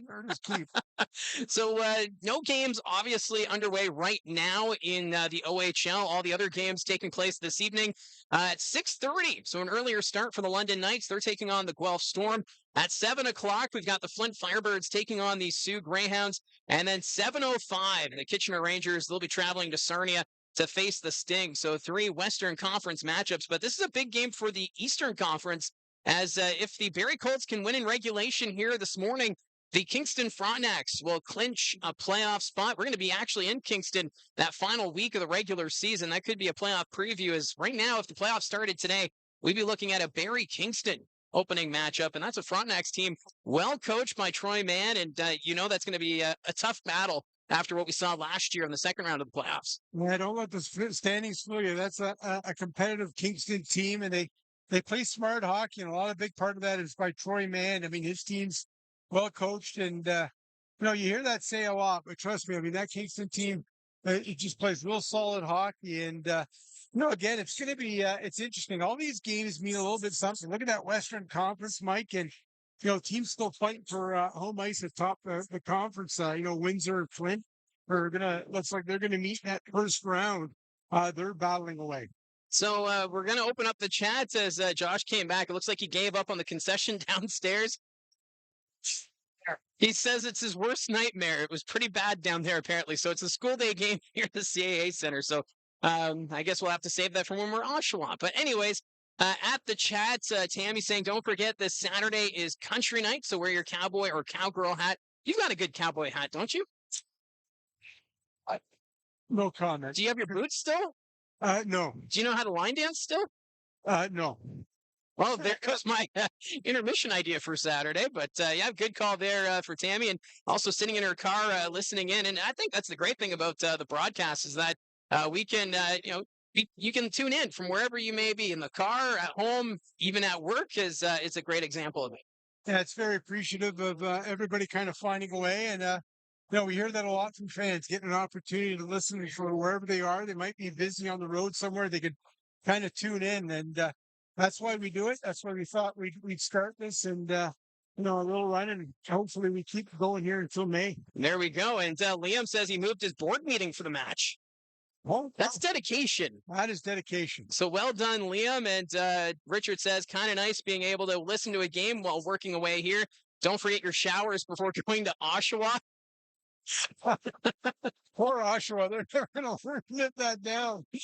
Well, I'm still curious as to who thought it was a great idea to send out a letter to all the season ticket holders. Not a good one, I'll tell you. But yeah, so we're going to be in Oshawa. I think it's March 15th. So we only have 3 more road games after this. I put in the order for the hazmat suits. Well, don't we usually have those hazmat suits ready anyway? Well, we got 2. I don't know what Josh is going to do, but we got 2. As long as we don't get a reminder beforehand about our showering practices. But so yeah, that's going to be March 15th. That'll actually be our next radio broadcast. That's a 6 o'clock start on a Sunday night. So 5:45 will be the live stream for that. So if you haven't clicked subscribe already to the channel, click subscribe so you're notified when we get that live stream underway as our next road broadcast will be in Oshawa on the 15th. So we're about 6 minutes away from the start of the second period. Barrie Colts right now 3-0 on this Brampton Steelheads team. And obviously, when you look at the score sheet for this Brampton Steelheads team, they gave up a lot at the OHL trade deadline. James Richmond going into sell mode, looking into this rebuild, but it's been tough going for the Steelheads team just to try and find goals and to stay competitive in some of these games. Yeah, look, I think that decision was made for them before the year. You know, you had Porter Martone, and all these players kind of moving on to NCAA hockey. And, Brampton, I think, more than anybody really took a big hit in the offseason if the players were learning. And, even from the standpoint that even if you don't, have the year that you want, you could have got, sell off those big pieces and get big returns. But for them, I think the focus, they brought in Zach Bowen, and we saw that in that first period, made a couple of big stops. We need a veteran with a young team. And, then at the deadline again, they add some young pieces, they add some draft picks. It's all going to help in the future. Look, it's tough for Brampton fans, but this is what you do. You take that step back. I don't think there's any doubt it's the proper decision to make. And, James Richmond has proved that he's been able to build competitive teams, and another opportunity here. And I think you'll start to see a bit of that turnaround. The biggest thing is, I think in this upcoming draft, is you're going to have to add some skill and get some offense to add to this group. And when we got into the press box, we were talking to some of the media people here, and it was kind of riled up with the news that came out last week from Mike Farwell mentioning that the OHL sending a group to Cornwall, Ontario to take a look at the arena there. And there's a mention connecting Brampton with Cornwall. Obviously, I think with the OHL already being open and upfront about aggressive expansion, I think obviously Cornwall's got to be on the horizon there, but pretty interesting dynamic developing when it comes to that option. Yeah, and look, I mean, obviously Cornwall's a city that we've heard for the last few years about their return, and I think it'd be great. OHL hockey returning to Cornwall Royals. Dale Howard took the history there, some greats thrown on that Royals jersey. But I think for the city of Brampton, and I know I talked to Patrick Brown, this is a dream of him. Yeah, he was in Barrie before. He really became a huge fan of OHL hockey up in Barrie. He wanted the team so bad in Brampton. And I think the fact is that, look, they're going to try out, they're going to play some games. I think that's more to see the interest that's there in Cornwall. And, for Brampton, I think they're staying put. They're dedicated to making this work. And, sometimes it takes a bit of time. It's a tough market. It's proven that. But I think we've got a commitment by a mayor there that is really looking to build this team here in the city. Well, it's going to be fascinating just to see how it all plays out because for the Ontario Hockey League last year, we were talking a lot about Muskegon and Youngstown potentially coming over from the USHL. That's kind of gotten quiet, but when you've got a market like Cornwall, which would fit perfectly in Eastern Ontario, because right now the way geography is set up, all you have out there is the Ottawa 67s and the Kingston Frontenacs ever since Belleville ended up moving to Hamilton. So it would fit that niche very well. And if you are looking to expand, why not go to a market that has had success in the past? Well, you got that East Division, right? All of a sudden you got Kingston, you got Peterborough, you got Ottawa, you got Cornwall, and it just fits in nicely there. And I think the history as well. Obviously, the arena is going to be a big factor in this. The modern day OHL, there are certain requirements to get that rink up to snuff. But, we've seen it in Brantford. I mean, what it's done to the community there, right? You bring it into an older facility, you fix it up a bit, and all of a sudden they're going to go out and spend all this money in a brand new arena. And that's because the city has just fallen in love with the OHL team there. Look, I mean, they work in those little markets as well, too. And almost better. Everybody loves to get behind a team. And I think with Cornwall there, the history, bringing it back, I have no doubt that it would be successful. So the players are just coming on the ice now as we get ready for the second period of play. But it is going to be interesting to see what direction the Ontario Hockey League goes when it comes to the expansion, because we know of other cities talking about building new arenas. Recently, just up the highway here, the city of Vaughan, they're talking about building a new arena. Burlington, also another city contemplating about an entertainment district. So, with the new OHL, I guess we can call it, since Brian Crawford took over, it's about having those proper facilities. And, if cities like Vaughan and Burlington also want to build those arenas, that the OHL is going to kick some tires. Yeah, then you got the New York area as well, right? That's showing interest in Niagara and Buffalo area. So, look, I mean, they look at the model that's been put out by the OHL, it's been quite successful, and what it means to the community. So, I think we're going to see expansion. The commissioner put it off, but I like the fact that he's looking at it seriously, considering it. Yeah, so we might have some new markets to talk about in the coming seasons. But right now, we're getting ready for the second period of play as the team's on the ice. And we'll get the second period up and running in just a moment as Gene Pereira is going to take his break. Josh McCann will take over here in the second period. And just a note, Josh did try to get something from the concession stand area, but it's just chaos with all the students here at the CAA Centre. So he put in the effort, tried to get something from the concession stand. I guess we'll just have to wait when we're in Oshawa. But again, we want to thank everyone tuning in this morning. Actually, it's almost 12 o'clock, so we can almost say this afternoon. As I was just saying, you said it was chaos downstairs with all the kids. That is the worst experience of my life. This is a great thing. Don't get me wrong. I'm never walking down there again. That was terrible. They were lined up basically near where that security girl sits, where we have to check our passes in. That's how far back they were in the concession stand. Oh my goodness! And then they're kids, so they're like walking through, and they don't understand that like you're allowed to let people past you, and it's. Well, at least you made it back up here. I didn't know if I was gonna. So the second period underway. Puck's in the neutral zone. Hicks will send this one in for Brampton. Von Richter gets a stick on it.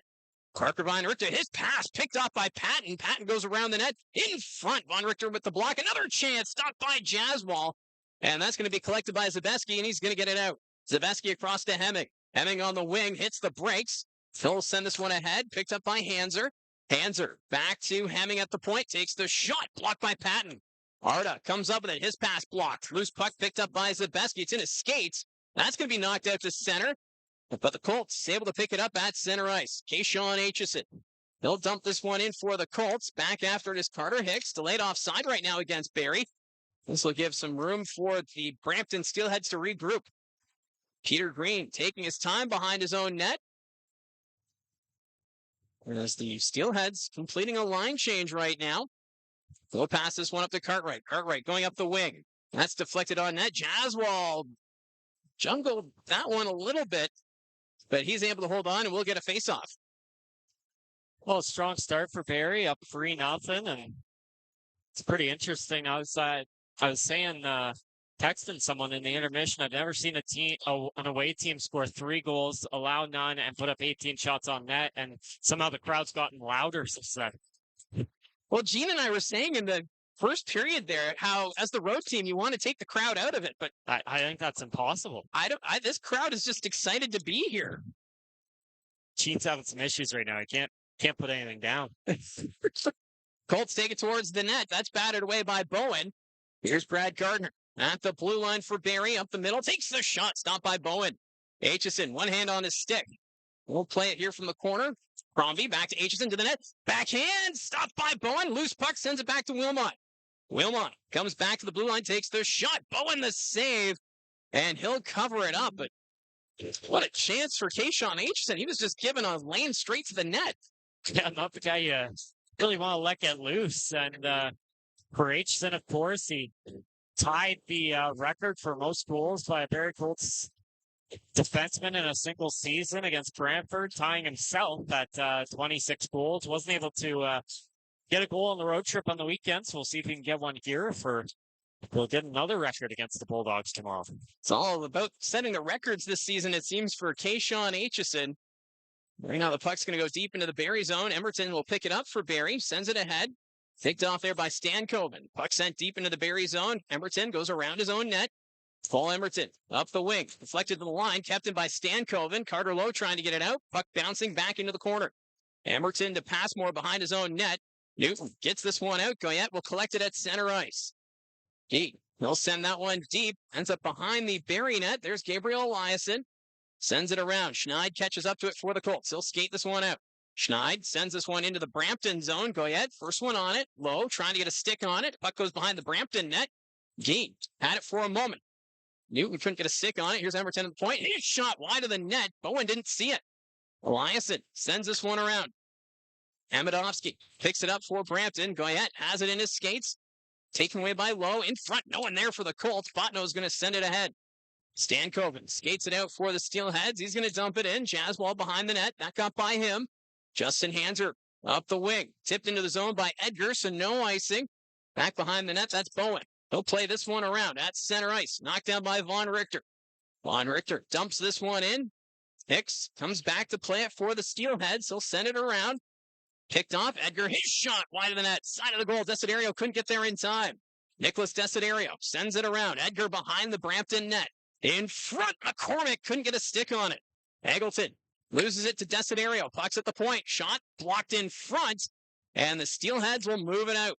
Skating this one forward. That's Ty Daniels. Near side for Jackson Williams. His shot stopped by Jaswal.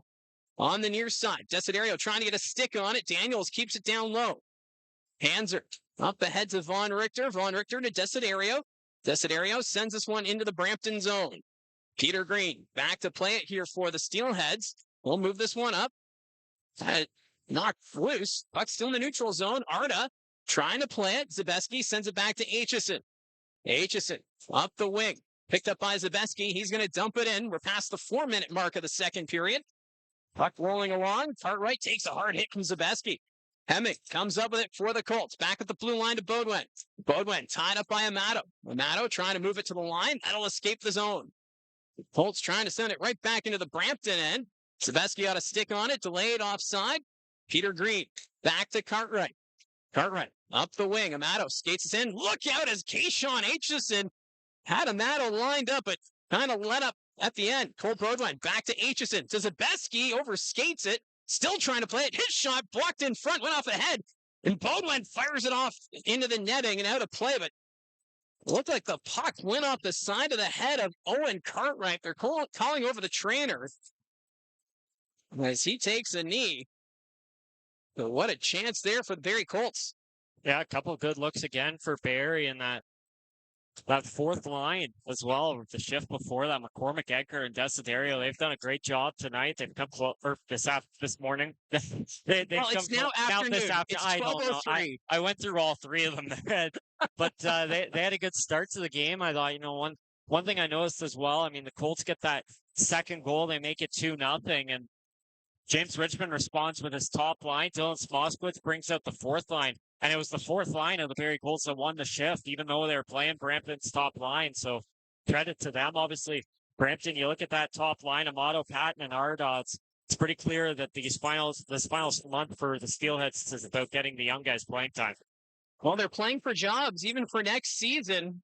Bit of a showcase here if you're a member of this Brampton Steelheads team. Face-off won by the Colts. Wilmot trying to send it around. Crombie gets to the loose puck, takes it to the net. Backhand, stopped by Bowen. Loose puck picked up by Garner. Sends this back to the blue line. Emerton. Emerton takes the shot. That's deflected over the net. Witkowski will send this one forward. Kept in by Eliason. Eliason sends it over into the skates of D'Amiglio, and he's able to get it out to center. Colts, however, dump it right back in. Bowen will play it behind his own net, leaving it there for Reed Gee. Gee taking his time. It's going to go up the wing. Getting a stick on it was Richmond. Puck goes deep. Emerton behind the net. Trying to keep it away from Witkowski. Eliason's there to collect it. Puck rolled on him. Richmond knocks this one forward. Eliason still trying to play it. Steelheads with possession. Witkowski in a battle with Crombie. Puck goes behind the Barrie net. D'Amiglio along the boards. He's stopped there by Gardner. Gardner will drive him into the boards. Puck sent in front. Richmond trying to get to it. D'Amiglio fans on it. Colts moving up. Here's Cole Emerton. Emerton through the neutral zone. He'll skate it up. Drops it for Wilmot. Wilmot takes the shot. Misses the net. Emerton sends this one back around. Ends up on the near corner. Wilmot's there for the Colts. Wilmot leaving it there. Stankoven turns it over. Gave it to Hanser. Hanser towards the net. In front, his pass goes off Carter Hicks. Hanser, though, gets it again down low for the Barrie Colts in a battle with Mason Roy. Schneid comes back to help out. Schneid along the boards. We'll send this one back to the blue line. Here's Parker Von Richter, already a goal today. His shot wide of the net. Carter Lowe overskates it. Von Richter, want to stick on it there. Lowe drops it to Schneid. Schneid, his pass deflected. Von Richter keeps it in. Parker Von Richter. Down low, goes back to Lowe. Carter loads, and Justin Hanser. Hanser fires into the crowd. That's blocked, and that's going to go out of play with 13:07 still to go in the second period. I don't know about you, but it smells like the popcorn maker is maybe in overdrive down below us. I can smell it, and I'm pretty jealous. I'm still annoyed that I couldn't get through the crowd there. Real fans of ours would remember the last time we were in Brampton. I tried to go down there, and then I didn't come back till about 3 minutes into the second. I may not have been back till these two teams play each other next year, if that's even in Brampton. I may have to drive to Cornwall after getting the food. Oh, my goodness. I've noticed as well the kids have started noticing where the cameras are. Yeah, the kids want to be on the TV or on the scoreboard. Howie Campbell and Marty Williamson, they're also here in the front row, and you've got kids asking them, how do you get us on the screen? Now we're behind them, so I can't see what he said, but it looked like Howie just, I don't know. Yeah. I don't know. Well, the kids are having a great time. It's been quite the atmosphere here. Yes, it's loud. There's someone dressed up as a banana in the stands.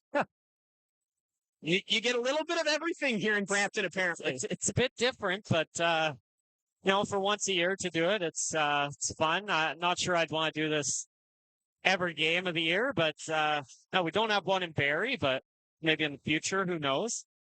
Well, I think they've got 3 school day games. They got 1 more to go against the Owen Sound Attack. That one's funny because it's a postponed game that wasn't a school day game in the first place, and now they're taking advantage of it. Yeah, Owen Sound had to do a home school game and a road school game already, and they'll have to do a third one themselves now. So just over 13 minutes remaining in this second period. Barrie up 3-0. Puck's in the neutral zone. Patton throws the hit. Here's Peter Green to skate it in for the Steelheads. His shot stopped by Jaswal. Rebound goes over the far boards. Picked up by the Colts. Vaughn Richter in his own zone. That pass is deflected. Ends up in the neutral zone. Cartwright. Good to see him out there after taking a puck to the side of the head. Battle in front of the Brampton bench. Vaughn Richter. That's going to be sent around. Near side. Back to play it is Justin Hanser. Hanser up the wing. Low. Got a stick on it, so no icing. Bowen at the side of the net. He's going to play this one around to Peter Green. Green taking his time. Gives that one up. Here's Daniels through the neutral zone. Ty Daniels skates it in. Takes the shots, and that goes over the net. Williams sends it down low. Side of the net. Eggleton, but that's stopped by Jaswal. Gee, keeping it down low. Ends up back behind the Barrie net. Reaching for it is Williams. Zabeski will find it for the Colts. Up to Newton. Got a stick on it. Gee can't keep it in the zone. Delayed offside now against Brampton. These are 8 minutes into the second period. Right now it's 3-0, and the shot's 23-14 in favor of Barrie. Colts moving up. Here's Hemming. Hemming facing pressure there from Witkowski. Stays on it. Emil Hemming, already a goal today. Skates this one in for the Colts. Hits the brakes. Back to Zabeski. Zabeski up the middle on his backhand. In front, sent it across, but no one could get it there for the Colts, and the Steelheads get it out. Nice things waved off as that's going to roll on net. Eliasson back to play it. Up to Cole Baudouin. Baudouin over to Aitchison. Kayshawn Aitchison has some time. He'll skate it in for Barrie.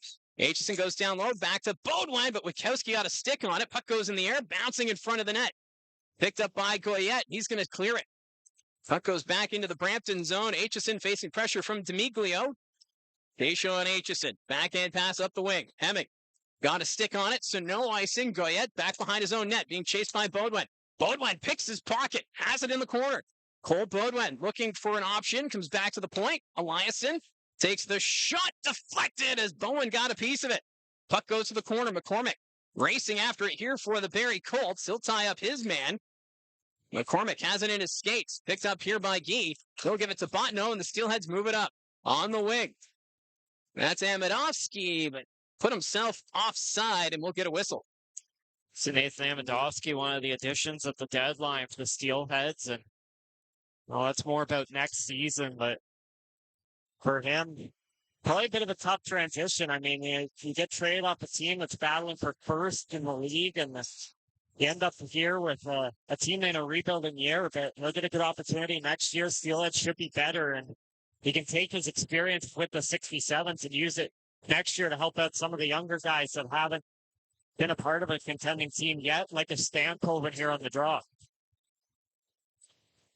Well, this Steelheads team, They knew this was going to be a rebuild season with all the players that ended up going off to the NCAA at the start. And for Nathan Amidovsky, a chance to be a leader on this group right now, leading the team in scoring. As that puck's going to be sent out to center ice, picked up by Hicks. Steelheads trying to move it up. Desiderio had a skate on it. Stankoven comes up with it. Stankoven, his pass blocked by Emerton. Puck's in the corner. Hanser sends it around his own net. Desiderio chasing after it for the Colts. We'll send this one out to center ice. Puck's bouncing. Roy gets this one out to center.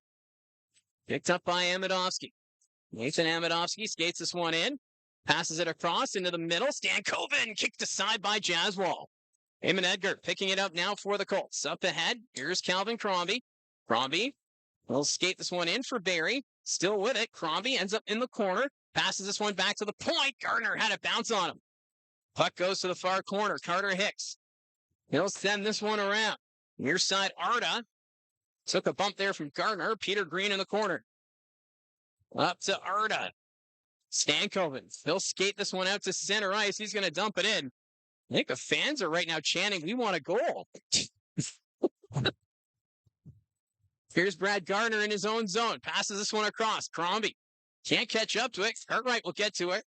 Wilmot follows it up. Wilmot trying to go in front. That's blocked. Then Wilmot gets it again for the Colts. Cuts the middle. Takes the shot. Stopped by Bowen. Loose puck. Green will just get this one to the line and out. Eliasson picking it up now for Barrie. Sends it back to Von Richter. Von Richter's pass deflected by Crombie, so no icing. Snorkel's causing a scene. We just have over 9 minutes, or just under 9 minutes left in the period as the kids are swarming the mascot. Puck's behind Jaswal, and the Colts knock this one behind the net. That was Patton with a chance. Picked up here by Barrie. They're just going to flip this one in the air and down the ice, batted down by Green. Wilmot collects it on the wing, drops it back to Hemming. Hemming. He loses it. Steelheads look to take it back the other way. Here's Williams. They'll send it deep. Kayshawn Aitchison back to play it. Passmore is there. Bodwen, side of his own net, facing pressure. He had Eggleton on him. Steelheads with it. And that's going to be sent to the corner. Aitchison kicks it up. Barrie will move it out to the neutral zones. Emil Hemming dumping this one in. Around the boards it goes. Bowen behind his net. He'll play this one around, and that's going to escape the zone and down the ice. No icing. Evan Passmore has to come back after it. Passmore behind the net, sends it up to Hemming. Hemming chips it to Cole Bodwen. Bodwen through center. He's going to dump this one in.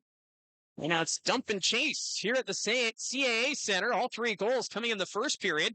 Shot from the point, stopped by Bowen. Zabeski was in front, but couldn't get a stick on it with 7:45 remaining in the second period. Our Colts just keep chugging along. You're only 5 shots against, and obviously just more of the same you're hoping for this period. Not as many shots on net on Zach Bowen this period, but you're trying to stay the course, keep the lead in a good spot, and hopefully in the third period you can rest some of the top guys, get this Schneid, Newton, low line out there a lot, the Edgar line as well, and try and rest the big boys going into tomorrow's matchup with Brantford. I don't know if you can see the ice from here, Mike, anymore, or... Well, Saga, the mascot's just below us, and there's at least one teacher trying to be traffic control and sending kids back, but it's a swarm of children. Oh, man. The game itself is entertaining, but sometimes even what's happening in the stands here this afternoon. I didn't watch that last sequence. I was focused on what was going on with the mascot, I got to admit. Face-off won by the Steelheads. Carter Lowe will tie up his man, battle in the corner. 7:36 remaining in the second period. Taking it back behind his own net. That's Sean Matthew Goyette. He'll pass this one forward. Richmond. Let it for a moment. Bats us into the Barrie zone. Puck went under the glove of Jaswal. Ends up behind the net. Witkowski trying to put it in front. There's Demiglio. Witkowski sends it back to Goyette. Goyette at the point. Takes the shot. Deflected wide. That was Demiglio parked in front. Looked like he got a piece of it. Now the Colts move it up. Kayshawn Aitchison's going to dump it in. Puck goes deep. Back behind the net. Here's Goyette. Goyette quickly up to Richmond. He didn't see it. Jaden Newton finds it. Newton gives it up to Schneid. Schneid nearly lost it as they skate in the corner. Jaden Newton, he'll come out. Drops it there for Emerton. Emerton, he'll take it around the Brampton net. Spins, fires, and hits the side of the goal. Jaden Newton after it. Stankoven picks it up here for Brampton. Stankoven forced to go back behind his own net. Gives it to Goyette. Barrie right now making a line change. This will give the Steelheads a chance to make some changes as well, as Carter Hicks is parked behind his own net. Hicks right now is taking his time. Mason Roy is going to come back to play it. Roy passes this one up. That's deflected by Stankoven before the red line, so now it's an icing call, and we'll bring this one all the way back. I do have to admit, I did see a couple of Colts fans out in the concessions. So there were a few that were able to make the trip. I see the chat asking about the refs. I haven't seen the refs. Yeah, this is it because it's a school day game? We're not seeing some of that chippiness like we usually see. Maybe not. I don't know. Like it feels like a different game. Yeah, everyone's pretty relaxed, especially, on the road. Sometimes you see guys shush the crowd. I don't think that's going to happen today. Well, the puck's deep in the Brampton zone. 6:12 still to go in this period. McCormick behind the net in front, trying to find Edgar. It goes off a skate. Eamon Edgar. He'll come back to the blue line. Edgar still with it. Takes the shot. Stopped by Bowen. Puck's loose. It's between the skates of Desiderio. Puck comes to the blue line. Emerton to Edgar. Edgar on the half boards. Trying to get around Amidovsky. In front. It's bouncing. Desiderio fires and stopped by Bowen, and the Steelheads will get it out. Barrie doing a good job hemming the Steelheads deep in their own zone, as Justin Hanser will come back to play it. That's now going to be, no, they're going to wave off the icing. They're going to say Crombie was able to get to it first. Calvin Crombie in the corner. Edgar's there as well. Facing some stick checks there from Patton. Patton trying to move this one along. Loose puck picked up by Wilmot. Wilmot back to line. It's Eliasson. Takes the shot. That's blocked. Puck goes to the corner. It's picked up by Carter Hicks. Hicks will flip this one out to center ice. That's kicked ahead by Amato. Amato on the wing, drops it back. Shot stopped by Jaswal. Good chance there for Troy Patton. Now the Colts trying to get it out. Patton was in the way. They'll send this one forward. Picked off by Von Richter. Calvin Crombie through the neutral zone. He'll skate this one in for Barrie. Takes the shot. And Bowen with the glove save. And he's going to hold on to it with 4:59 still to go here in the second period.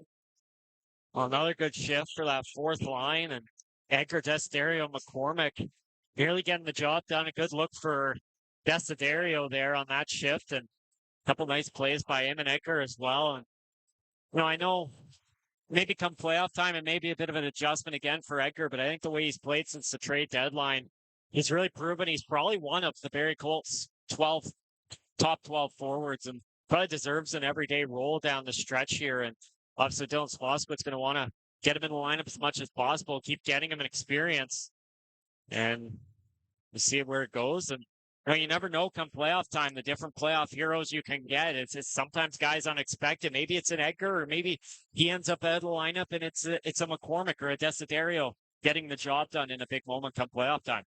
And what's been interesting just to see is how the depth has played out here for the Barrie Colts, because they've been healthy for the most part this season. And for Dylan Smoskowitz and the coaching staff, he has the confidence with that fourth line. He'll put them out there. I'm even thinking back to that game in London where, you're playing a pretty decent London Knights team, and that fourth line still plugging away, getting chances, and even for Desiderio getting goals in back-to-back games that week. Well, how about the game the night before against Owen Sound? I mean, 3 minutes to go, 1-goal game. And Dylan Smoskowitz could have easily double-shifted Baudouin or Gardner's line, but no, he throws out Jaden Newton's line in a offensive zone opportunity. They get a couple good chances and get Barrie some momentum.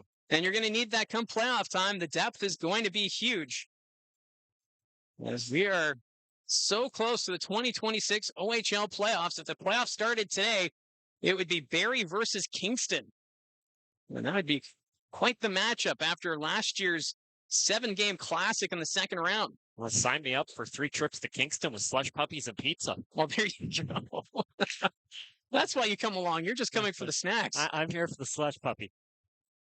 Colts with it at their own blue line. That's Brad Gardner. He'll go to the near side for Wilmot.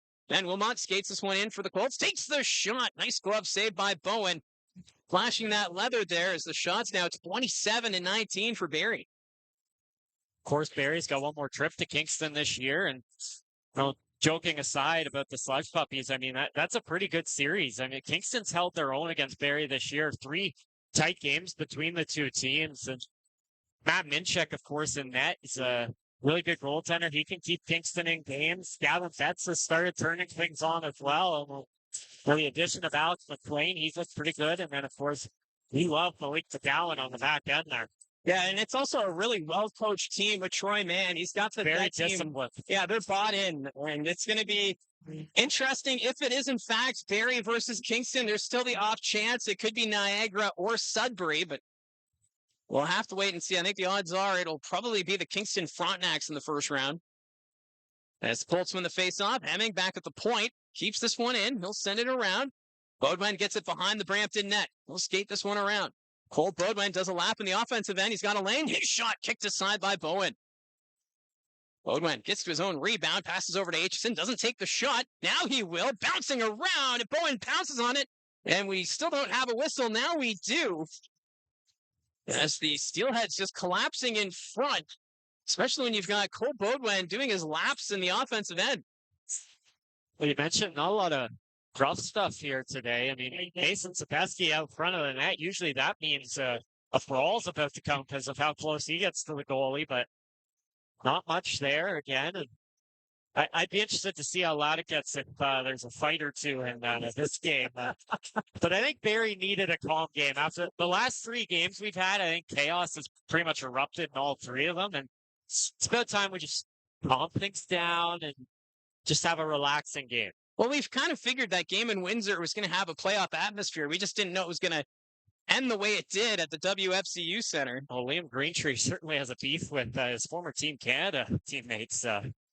Him, Bodo, and Aitchison not going at it all game long. Yeah, and this game just a lot more tame from even that game in Sarnia, too, as the puck's deep in the Brampton zone. Lemadovsky's there, takes a bump from Newton. Puck's in the corner. Schneid's there. Jaden Newton. Back to William Schneid. Schneid comes out from behind the net. Schneid leaves it for Aitchison. Aitchison takes the shot. That's going to go over the net. At the blue line, kept in by Hanser. Puck sent down low. Kayshawn Aitchison with it again here for Barrie. Aitchison sits out there from the corner. Puck rolls to the net, and Bowen casually pouncing on that one as that puck just got away from Aitchison. We're talking about Kingston, Niagara, that race for the 6 and 7 spot.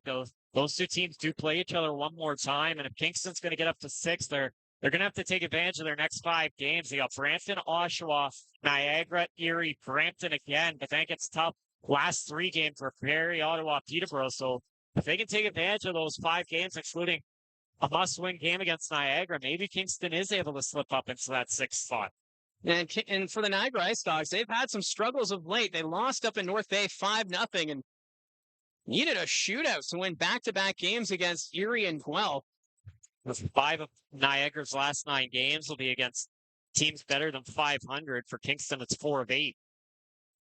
So it's going to be a fascinating race between 6th and 7th, with 6th playing Ottawa likely, and 7th would have to play the Barrie Colts. Well, Barrie gets 4 points here over the next 2 days, and you never know. They could be traveling to Sudbury for game 3. Yeah, they could still end up as that first seed. And that's going to be a big game up in Barrie tomorrow night as they take on the Brantford Bulldogs. So that's going to be sent down the ice. Icing against the Colts. 2:29 left to go in the second period, so they'll bring this one back. Now, Brantford has the advantage with that Barrie loss against Windsor. Brantford, even if they lose tomorrow, they do still control their own destiny no matter what, because Barrie will be up by a point, but Brantford will have a game in hand. Brantford, I think the big thing for Barrie, it's going to be that Northern Ontario road trip to the Bulldogs. They got North Bay, Sudbury, and the Sioux for 3 straight games, and Barrie may need them to go 1-2 there. Well, the North Bay Battalion have been playing some really good hockey of late. 8-2 over their last 10 games, so that's not going to be an easy one for Brantford up there. And, of course, the Sioux, one of the top contenders in the Western Conference, as Green fires from the point. And that's going to go over the net. Sudbury took them to overtime as well. Yeah. Well, especially if it could be a playoff preview between Brantford and Sudbury. If you're the Wolves, you want to send a message. We're going to have nothing to talk about in intermission. I know. We just used it all up. Steelheads with it. We get a penalty here. And it looks as though this may be going against the Brampton Steelheads. I believe it's for a slash. So the Barrie Colts, they're going to get their first power play of the afternoon. Is heading to the penalty box is McGregor Richmond. He's not happy. He's really frustrated about that. I think he may have gotten a unsportsmanlike call there. His hands or stick was knocked out from him, and first power play of the day for Barrie. They haven't had a power play yet, but they'll get a chance here to go to work, make it 4-0. And this Barrie Colts power play brought to you by Frontline Hockey Apparel. You can find them at frontlinehockeyapparel.com. The Barrie Colts power play right now, 4th in the OHL at 25.8%, and the penalty kill for Brampton sitting 17th at 75.7%. And the Steelheads right away get this down the length of the ice. Botno chasing after it. He's taken to the boards by Emerton, trying to take more time off this Colts man advantage. Battle behind the Barrie net. Power play now down to 1:39. Colts moving ahead. Here's Kayshawn Aitchison. Aitchison through the neutral zone. He's tied up. He's able to send it in. Aitchison will go after it himself, sends it around. Here's Emerton down low, in front, deflected, and can't keep it in. Puck will escape the zone. Here's Emil Hemming at center ice. Goes over to Ben Wilmot. Back to Hemming. Hemming nearly lost it there to Stankoven. Steelheads get it out to center. Puck's knocked down. Stankoven skates it in shorthand. He's got Botno going to the net. Loose puck. Stankoven shot stopped by Jaswal. Botno keeping it along the boards as they are shorthanded. Colts dig it free. Cole Emerton up ahead to Hemming. Power play for Barrie now down to 57 seconds. Wilmot inside the zone. He'll send this one deep. Around the boards it goes. Aitchison back behind the net for Hemming.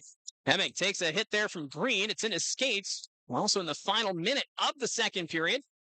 Hemming along the boards. Beaudoin sends it back to Wilmot. Wilmot to Emerton. Emerton to Aitchison. Aitchison looking across. Sets up Cole Beaudoin. Beaudoin towards the net. Here's Hemming at the side of the goal. His shot trying to pick off that corner, but misses. Aitchison goes to Wilmot. Across, deflected. Hemming gets to it. Back to Beaudoin. Drops it back to Emerton. Emerton, Aitchison fires. Blocked. Side of the net. Blocked by Green. Emerton keeps it in. Aitchison, one-timer, scores! Kayshawn Aitchison. And that makes it 4-0. Well, another record for Kayshawn Aitchison, goal number 27 on the year, and Barrie doing a good job working that puck around. A big block by Green out in front.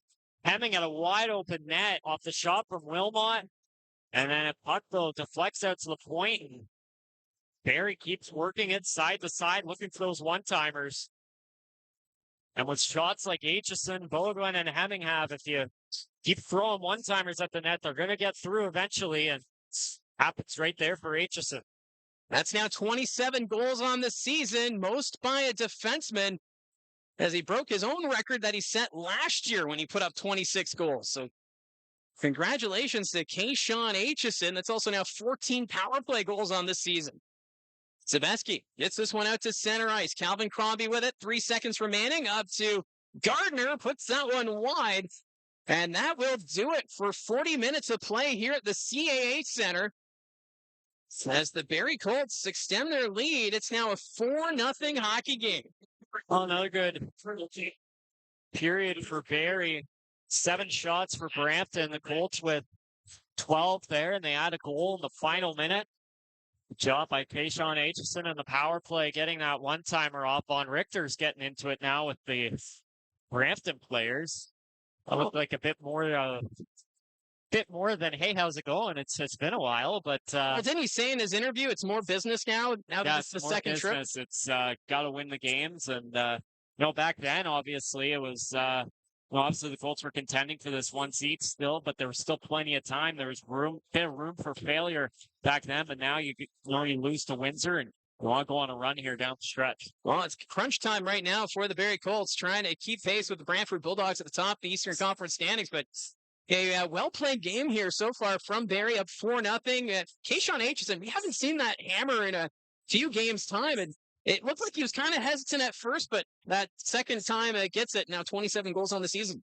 Yeah, obviously with all the weapons Barrie has, there's so many decisions to make on that power play. I mean, and you can't really go wrong. You can pass it, you can shoot it, and odds are they're going to get a goal. They're one of the best power plays in the OHL. It went through a bit of a tough stretch on the weekend against Sarnia and Windsor, a couple shorthanded goals against, but there, not a lot of pressure from Brampton, and Barrie's able to keep working that puck around and eventually find that perfect shot.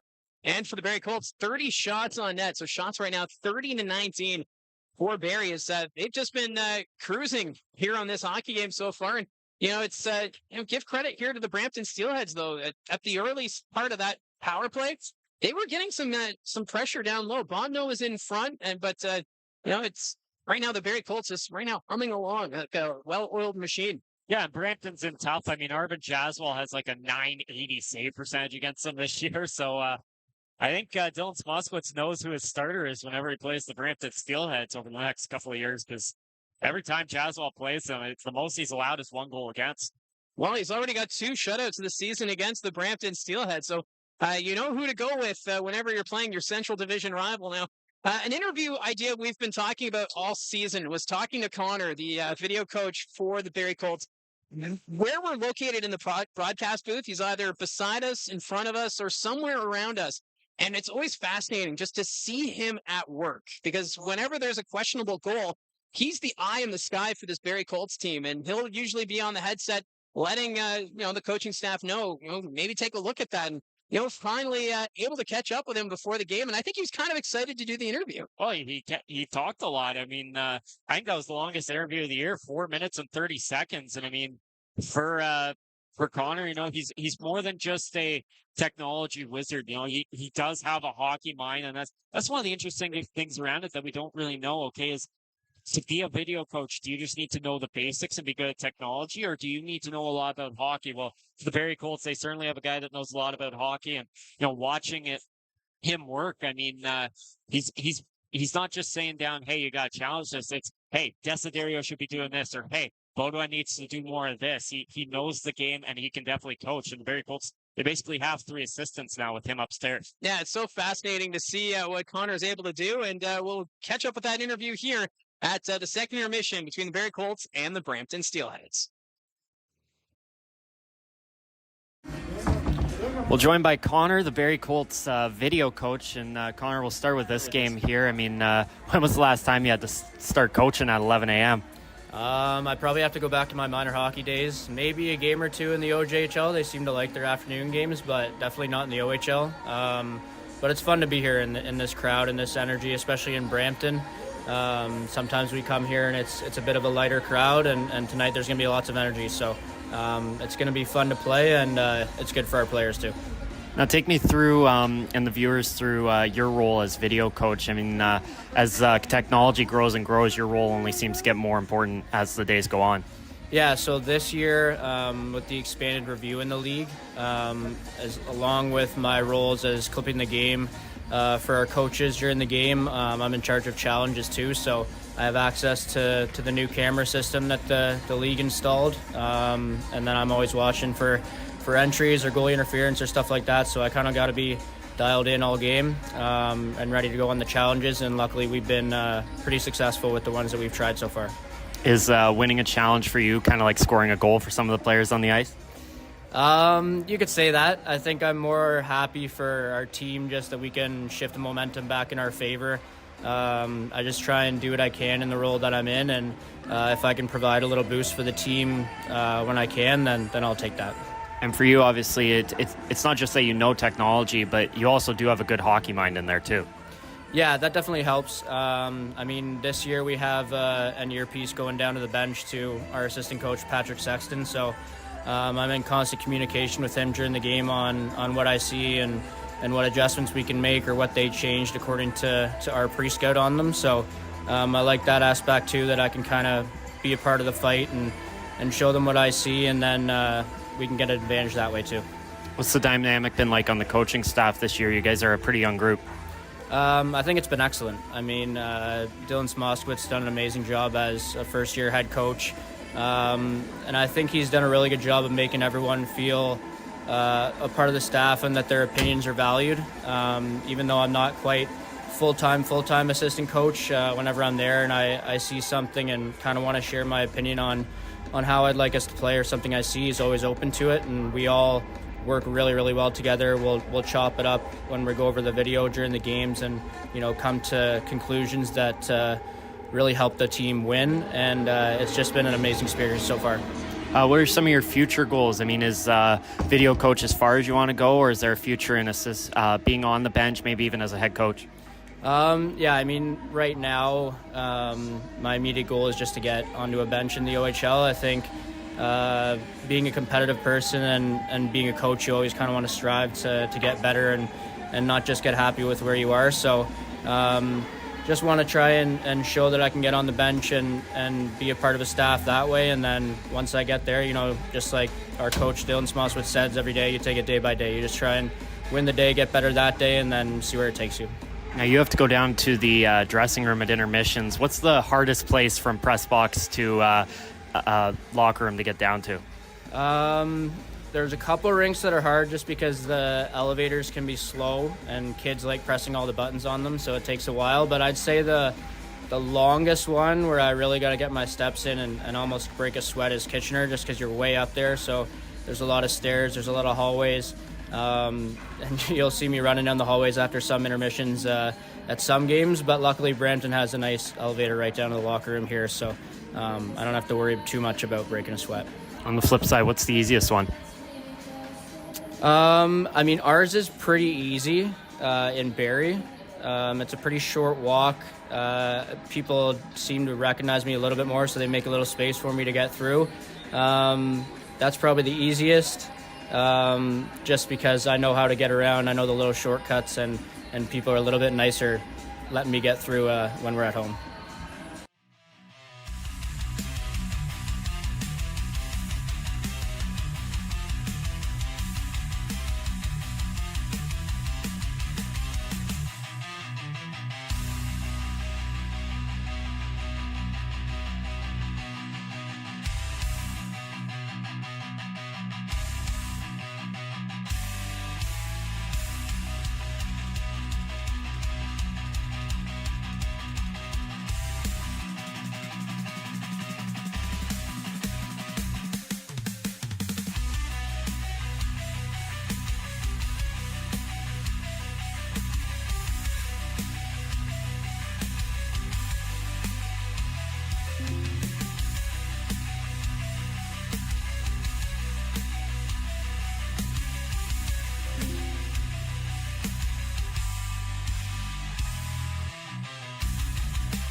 Welcome back to the CAA Centre. It's the second intermission between the Barrie Colts and the Brampton Steelheads. Right now, the Colts up 4-0 on the Steelheads. Kayshawn Aitchison scoring the latest goal on the power play, so that gives them 27 on the season. Right now, sets that season record for a defenseman with goals, breaking his own record that he set last year. The best part about Kayshawn Aitchison being such a team player, and I know I've said this multiple times, but if we went downstairs right now and asked him about it, he'd say, well, yeah, no, it's nice, but couldn't do it without any of my teammates, any of my coaches, all the fans, players, this and that, all the years. And then he'd finish it off with, doesn't matter to me unless we win a Memorial Cup. So Kayshawn Aitchison, yeah, he's got the personal records down pat, but he wants the team achievements to come next. And it's very cool to put themselves in a good situation here to have an opportunity at that team success heading into the playoffs. Yeah, and it goes to show this group and just how this team has come together. They play for one another. They're pretty calm and casual. They never seem like there's a panic. Even when they were losing that game in Windsor, they got frustrated at the end, and you could just tell that the frustrations took over, but you never got that sense of panic, even when they were down 2-0 late in that game against the Spitfires. Yeah, they kept fighting. I mean, they had a couple opportunities. They just couldn't capitalize. Gardner forces a turnover on Nathan Villeneuve, and the shot stopped, though, by Michael Newlove, who made a really nice save on that one. And maybe if that one goes in, things go a bit differently there for Barrie. But obviously, you allow the empty netter, a couple penalties to your top guys, and things kind of fall apart there at the end. But they're a team that's really never out of it. Even that game against Brantford last Saturday, and they give up the first 2 goals. They come out a bit shaky. Brantford's feeling good. You're thinking, okay, maybe they're tired, just not their night. Move on, regroup, end of a 3-3. You can use that and say, we didn't bring our best tonight. Well, then Aitchison gets a goal, gets the crowd going, gets the team going, and all of a sudden, Barrie's back rolling in that second period. They get a couple goals. They're up. Parker Von Richter ends up getting the game winner, and they end up winning by 3. Yeah, so it's been interesting just to see how this is all going to play out for the Barrie Colts. And we're about 6.5 minutes away from the start of the third period between the Colts and the Steelheads. And just to let you know, we do have the chat up and running. I see we've got quite a few comments to get to. We'll get to that in a moment. But I know there's no other games on right now because this is the school day games. It's the only one going on. But we do have some key games coming up here tonight around the OHL. Yeah, there are a couple of games going on tonight in the OHL. Guelph and London at 6:30. That's a big game. I did see a report earlier today. Tyler Hopkins is now week to week with an injury, and Ryland Singh is out with appendicitis, the third OHL player to get hit with that recently. So that's brutal. That's going to be a tough task for the Guelph Storm. Kitchener is in Sarnia to take on the Sting. So obviously Kitchener trying to keep banking those points and get first place in the Western Conference. And then I saved this one for last. I think the biggest matchup of the night, Sioux Greyhounds and the Flint Firebirds in a big battle there. Don't think Sioux's going to be able to catch Flint, but still a big prove it game for both those teams. Yeah, and right now the Firebirds just 1 point back of Windsor for top spot in the West Division standings. As that's been quite the race, and I think it's going to go down to the wire between Flint and Windsor because those two teams actually play against each other on Saturday, if I'm not mistaken, down at the Dordt Financial Center. Yeah, they had a home and home recently. The two teams split that, and it's led to 8 games remaining for both teams, and they're separated by 1 point. So it's going to be interesting to see. And Sioux sneaking in there, 8 points back of Flint, 9 of Windsor. And of course, Kitchener up at 90 points, up ahead by 5 on Windsor. So it's looking like they're going to take the conference. But a 2 seat's going to be heavily important because you're going to want home ice in the second round against whoever you're playing, whether that's Flint or Windsor playing each other. Yeah, and it's really fun to see how in both conferences, you've got those top 4 teams. It's not like we have like last year where it was the London Knights dominating the Western Conference, running away with it, and then the East had all the competitive teams. But now it's pretty balanced. 4 teams in the West, 4 teams in the East. And as long as all 4 win their home series, that second round could be a dogfight in both conferences. Yeah, it's going to be interesting to see. I don't think there's any team guaranteed a conference final spot this year, similar to last year where we thought, okay, London, they're going to get through on sound like that. Then they get Erie or Saginaw round 2. Yeah, they'll get through that like that. And I think there's some interesting upset potentials in both sides of the conference. I mean, you look at the London Knights, obviously, you can never count out London, even against a team like the Sioux. You look at that 6-spot. Guelph Storm, they've been playing better as of late. If they can get through the injuries, maybe they can put up a good fight. I think it's going to be the top 4 moving on, but there are still some teams near the bottom. I mean, Saginaw, they got a lot of offense. Owen Sound, we've seen them be a good team before this year. It's been a struggle down the stretch, but well, maybe they can turn it on for 5 or 6 games and get going. Kind of similar to Niagara in the East, they have that talent. Can they put it together for a couple of games? Well, even the North Bay Battalion, they've been kind of quietly putting wins together here. They had that win up in Ottawa a week ago, a 67s team that's been playing some really good hockey, but North Bay goes in there and gets the win. So even the 4-5, Peterborough, North Bay, 2 teams that, outside looking in when it comes to Brantford, Barrie, and Ottawa, but they still have potential, and they could make things very interesting for whoever they meet in the second round. Yeah, maybe they don't get enough credit because they don't have that superstar player on their team. They don't have an Adam Novotny or a Kieran Walton like Peterborough has, but they have a lot of depth. They have a lot of good defenders, and then they have Leeson and McIver in net, and they've done a really good job as of late. It looked like they were going to get ahead of Peterborough the other day, but then Peterborough pulls off an upset on Flint, and Peterborough's the team I'm watching for because they've played some good hockey against some of the top teams this year, beating Flint. They went 2-4 against Ottawa playing some tight games. They've lost the only matchup with Barrie, but that was a 2-1 final back in November at the Sadlin Arena. And then with Brantford Bulldogs, Adam Novotny has 2 overtime winners against them. They split that season series 3-3. So if you think Peterborough's coming into the second round playing against Brantford or Barrie or Ottawa and thinking, hey, let's just get a win or 2 here, you're thinking wrong because they still have a shot especially with Easton Ryan net. He's going to be the X factor, obviously, because he has to stay healthy.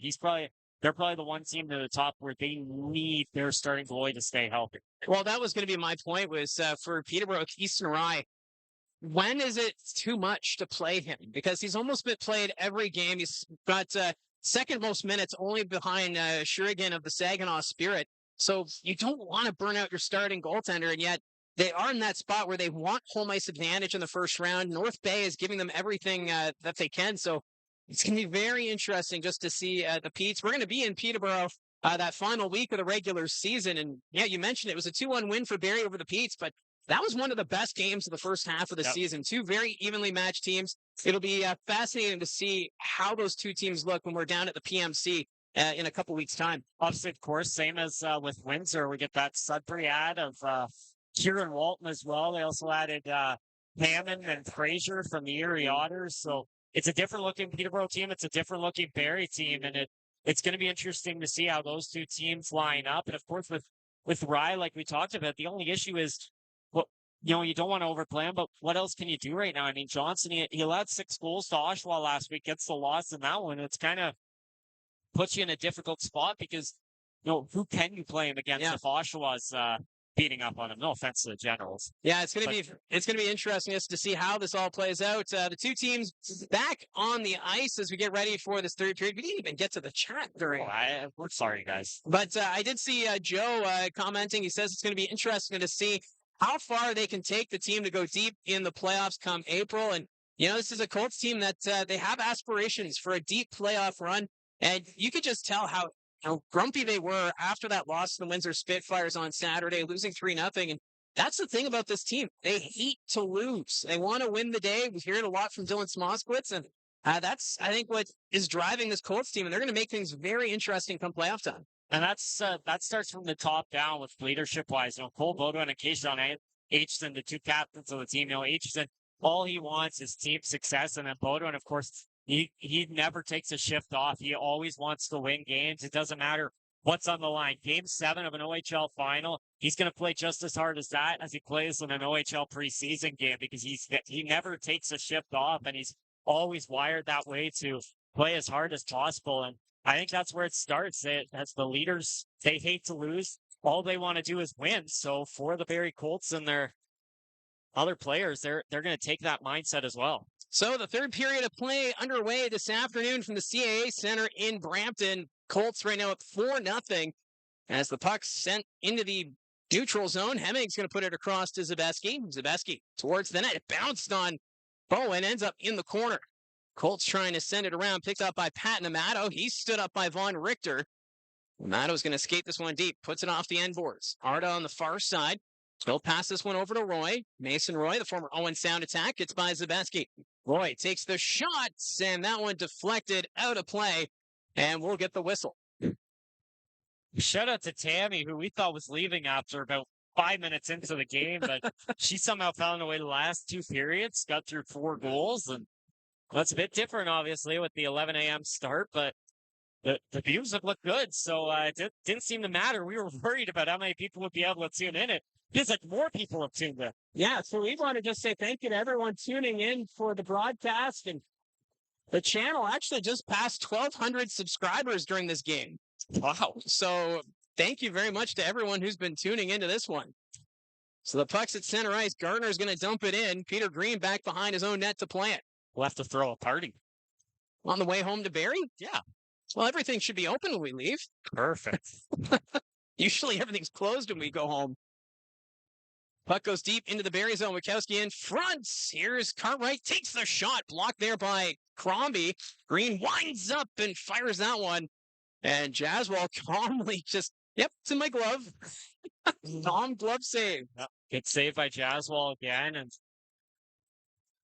And closing in on 12 straight wins for him. He's just continuously been consistent in that net. And going forward, I mean, next year, 06s are going to be the overage years. Arvin Jaswal's an 08, so the Barrie Colts do have a few more years of him, and they're going to be in a pretty good spot with him in that. Well, for the Barrie Colts, they have 2 capable goaltenders of being starters in this league. Both Ben Horevic and Arvin Jaswal.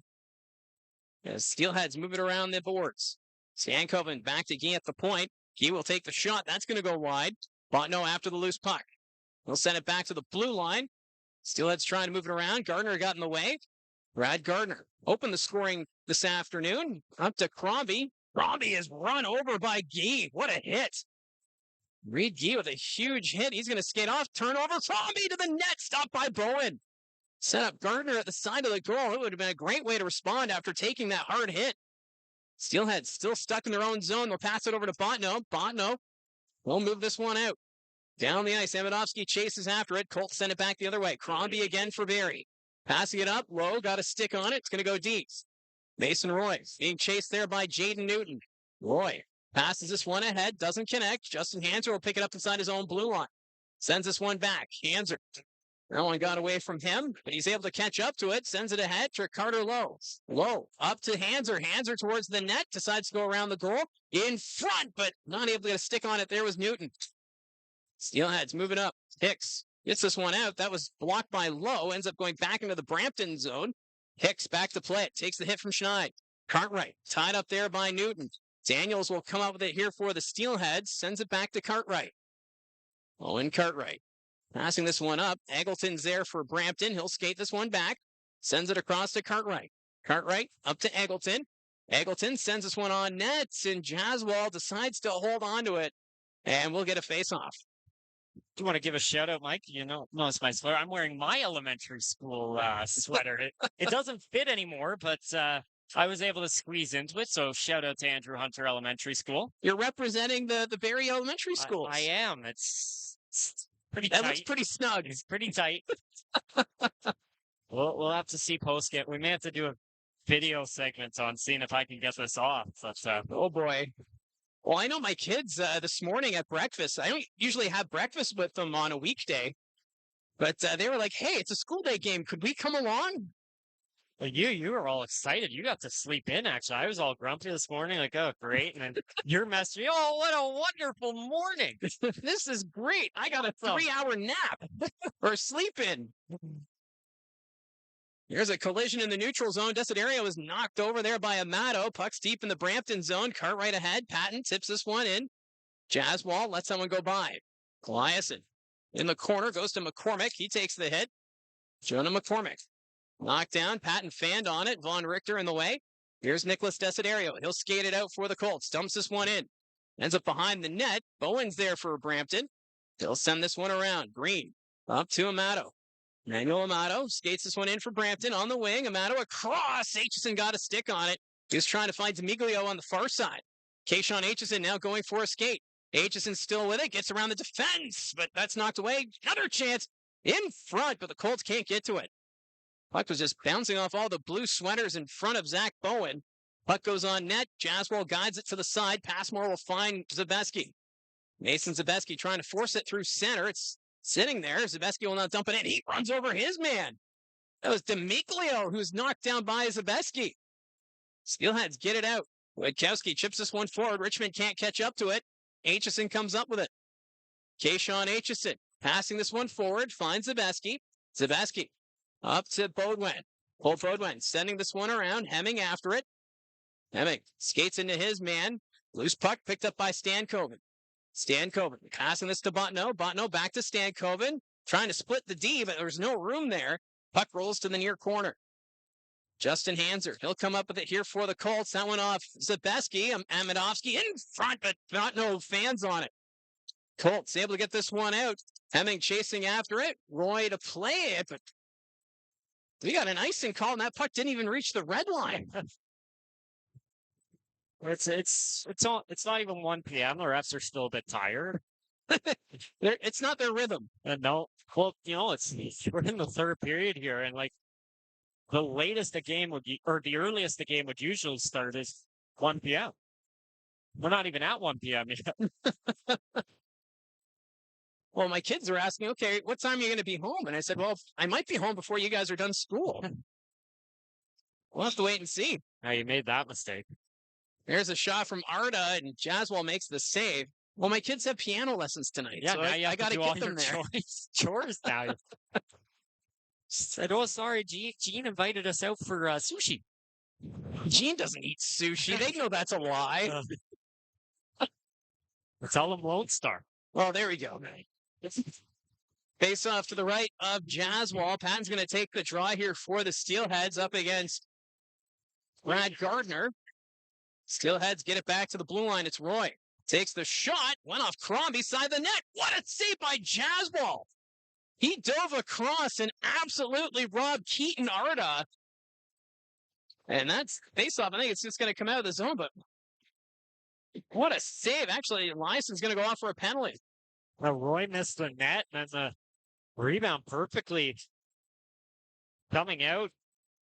Cross there.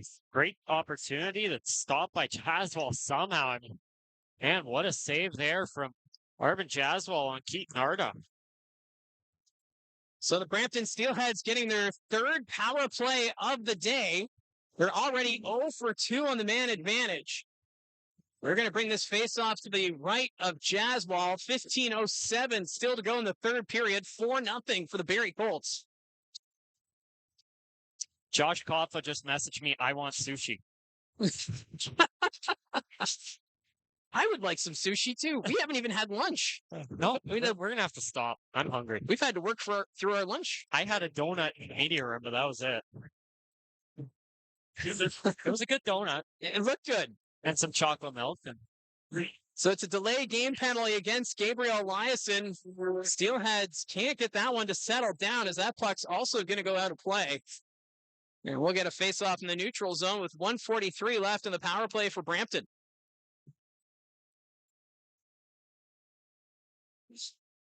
Are you still messaging Josh Kotfa? Well, I already said his message, so I should respond to him. Yeah, but he would have heard your response if he's tuning in. He says, thanks. Call me out. Shout out Josh Koffa, our amazing producer from Rogers TV Barrie. I was going to say, we got to give him the proper shout out. He hates that.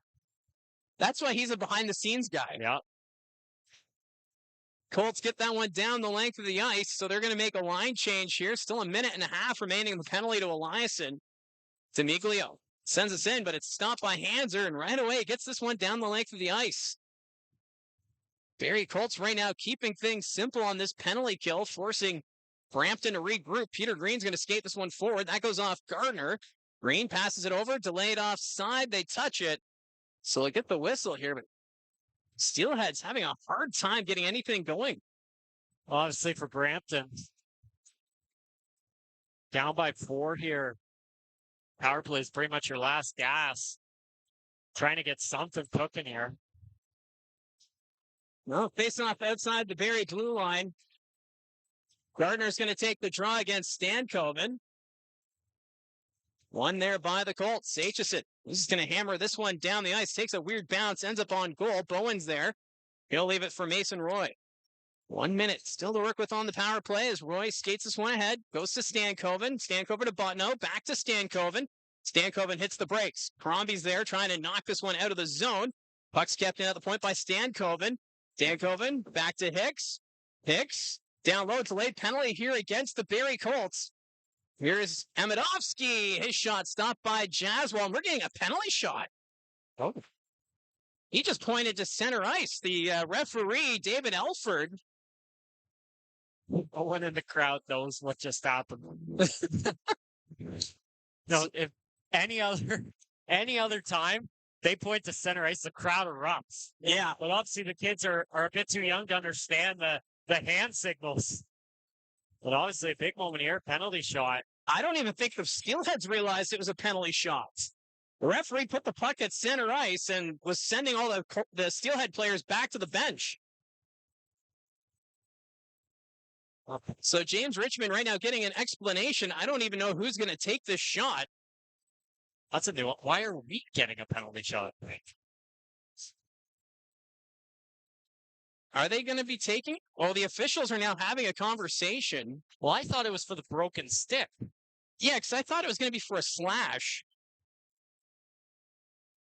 But Alfred, the referee, now talking with James Richmond. That puck's still sitting at center ice. Okay, so Amidovsky is going to be the one taking the shot. So Nathan Amidovsky on the penalty shot here for the Brampton Steelheads. Still not sure why it's a penalty shot, but I'm sure Brampton's not going to complain. So Jaswal, he gives the nod. He's ready to go. So here comes Amidovsky on the penalty shot. He's going to go wide. Amidovsky taking his time on net. Forehand, backhand. He took that one around. On the kids, so crazy at the CAA Centre. It's now a 4-1 hockey game. Well, nice move by Amidovsky. Patiently waiting. Backhanding it around. Jaswal finding the back of the net. And the Alliston native gets the Steelheads on the board with that penalty shot goal. Like you mentioned, not sure why it's a penalty shot, but maybe we missed something. I don't know. Yeah, I thought it was going to be a slashing penalty on the Barrie Colts, but Nathan Amidovsky getting his 11th goal of the season. So there goes the shutout bid for Arvin Jaswal, as it's now a 4-1 hockey game, and the power play continues here for the Steelheads. Green will send this one in. Amato after it. Amato along the boards, facing pressure there from Beaudoin. Battle in the corner. Patton's going to send this one around to Green at the point. Peter Green down low to Patton. Patton sends it behind the net to Arda. At the blue line, Cartwright back to Green. Green waits, fires, blocked by Hemming. That hit him up high. That looked like it may have hit Hemming off the visor or maybe the nose. They blew the play dead right away, so Hemming will be attended to. But hopefully Emil Hemming's okay, as it looked like that shot may have gone off the visor or his face. That tough play for Hemming there. He's trying to get back up to the point and just stumbled a bit, went down and shot lined up right up top, and obviously don't want to see that. He's still on the bench, so he is gutting it out. I think it may have just caught him under the bottom of the visor. So he's being attended to. He looks to be okay, so good news there for Colts fans. As the power play down to 9 seconds here for Brampton. Roy skates this one in for the Steelheads. Back to Witkowski. Here Witkowski knocked down. Roy trying to get to that loose puck. It's in the corner. Roy dropping this one back. Picked up by Hanser. The power play has expired. Cole Emerton. He's going to pass this one up. Here's Jaden Newton. Newton sends this one into the zone. Around the boards it goes. Hanser takes a hit. Has this one in the corner. Justin Hanser still with it. Takes it away from Hicks. Goes behind the Brampton net. Hanser around the goal. Leaves it for Emerton. Emerton forced around the net by Witkowski. Drops it back. Carter Lowe can't get a stick on it. Roy comes up with it now for Brampton. Mason Roy, backhand pass to Witkowski. He'll send this one forward. Here's Emerton inside his own blue line. Emerton forced back. He loses an edge. Colts with that long pass. Lowe tips this one into the zone, so no icing. Eggleton gets this one forward. Following it up, that's Daniels. Ty Daniels enters the zone. It's going to go to the corner. Eliasson takes his man into the boards. Newton up to Schneid. Schneid will set it up for Carter Lowe. Lowe reaches center. He's going to dump this one in on net. Bowen sends it to the corner. Geet back behind his own net. So we've passed the 8-minute mark of the third period. 4-1 for the Barrie Colts. Freed Geet passing this one over as the Steelheads send it ahead. Williams tips this one in the zone. Von Richter back to play it. Parker Von Richter, backhand pass over to Desiderio. Sets up Edgar. Eamon Edgar puts it off the boards. McCormick after it. McCormick in front to Edgar. He's alone in front, but the puck just not able to settle. And Bowen able to cover it up. But now he gets some pushing and shoving as Goyette was going after McCormick. But what a chance for Eamon Edgar. Yeah, great look there. Edgar got loose in the middle of the zone, and puck gets flipped forward to him, and just off the end of his tape there as it goes on net. Bowen able to make the save, and then Edgar coming out the other side as the puck was loose, and Bowen had some time to cover it up. So just over 11 and a half minutes remaining in this hockey game. The Barrie Colts up by 3. Shots now 36-25 for the Barrie Colts, but a pretty solid road effort here for Barrie, getting the job done. Obviously, I'm sure the Colts would like to have that penalty shot goal back, as that took away the shutout bid for Jaswal. He's already got 2 of them against Brampton this year. And why not 3? Go for the trifecta. Yeah. But, yeah, it's been a good effort tonight. I mean, that first period was really good. 3 goals, 18 shots. And from there, Barrie's just been able to control the game, similar to the last couple of times these two teams have played. And for Brampton, a solid effort in the second and third. But that first period, the game just it kind of got away from them. Well, we'll bring this face-off back into the Brampton zone. 11 and a half minutes left to go in the game. Eamon Edgar is going to take the draw here against Matej Stankoven. Some last-second instructions. They send McCormick back with Cartwright. Face-off won by the Steelheads. Cartwright sends this one around the boards. Botno gets a stick on it, lost sight of it. Desiderio takes him into the boards. Nicholas Desiderio trying to force it along, but it's taken there by Botno. Puck comes to the near side, picked up by Amadovsky. Nathan Amadovsky along the boards, took a hit there from Edgar, dumps this one in. Jaswal out of the net. He's going to put this one around the boards. That'll escape the zone. Cartwright at center, fans on it. Edgar will get to it, sends it into the Brampton zone. Amadovsky back to play it, mishandled it, puck's loose. McCormick and Desiderio both had it out of their reach. Stankoven reaches center ice, makes the move. He'll dump this one in. Puck goes deep. Aitchison's there for it for the Colts. Stankoven takes it here for Brampton. Takes a bump from Emerson. Stankoven gets up in front. Here's Amato. Amato turns around, fires, kicked aside by Jaswal. Amato dropping it there for Roy. Mason Roy along the boards. He'll send it around. Far side, Amato after it now for Brampton. Back behind the Barrie net, Emerton. He's tied up. Emerton, he's knocked down. Play continues. Crombie ahead to Wilmot. Back to Aitchison. Returns it to Wilmot. Wilmot to Aitchison on the wing. Kayshawn Aitchison on the far side. That shot's deflected. That's going to go wide of the net. There to play it is Roy. He'll take it back behind his own net. Passing this one forward. Arda sets up Patton. Patton skates it in now for the Steelheads on the wing. Shot on goal and stopped there by Jaswal. As we're about halfway through this third period, now we've got some wrestling going on behind the net. Amato mixing it up there with Calvin Crombie. You know, when a guy like Crombie's out front, that's going to happen. And Patton does a nice job getting in, gets off of Emerson there. It's a nice shot on net, but Jaswal able to make the save and keep it at 4-1. So with that, we're going to get the face-off now to the right of Arvin Jaswal. Bodwen's going to take the face-off here for the Barrie Colts up against Demiglio. Face-off won by the Colts. Ends up in the far corner. Zabeski's there for Barrie. He's going to send it out. Well, that's center ice following it up. Here is Bodwen. Bodwen charging into the net. Takes the shot. Stopped by Bowen. It goes over the goal. Bodwen gets it again behind the net. He's tied up. Zabeski will follow it up. Back to the blue line is Hanser. Hanser takes the shot. Stopped by Bowen. Goyette after it here for the Steelheads. He'll send this one around. Witkowski will collect it. Witkowski's stick blows up as he was trying to clear the zone. Hemming kept it in. Gets it here in the middle. Hemming over to Zabeski. And that shot over the net. Hemming takes Demiglio into the boards. He's trying to get some space, and he'll clear it up. Won't be enough for icing as Hanser comes back to play it. Quick pass up to Emil Hemming. Hemming on the wing, drops it back to Von Richter, fakes the shot, stays with it, goes over to Hanser. Justin Hanser passing this one over. Hemming over near side, but that doesn't connect with Bodwen. Demiglio, he'll flip this one down the ice. Von Richter gets underneath it. Parker Von Richter passing this one forward. That ends up back in the Brampton zone. Loose puck picked up by Newton. Jaden Newton trying to get around the defense. Schneid's there. Ends up deep in the corner. Peter Green with it. Green passes this one forward. Picked off by Lowe. Carter Lowe trying to stay on it. He'll send it down low. Schneid chases after it.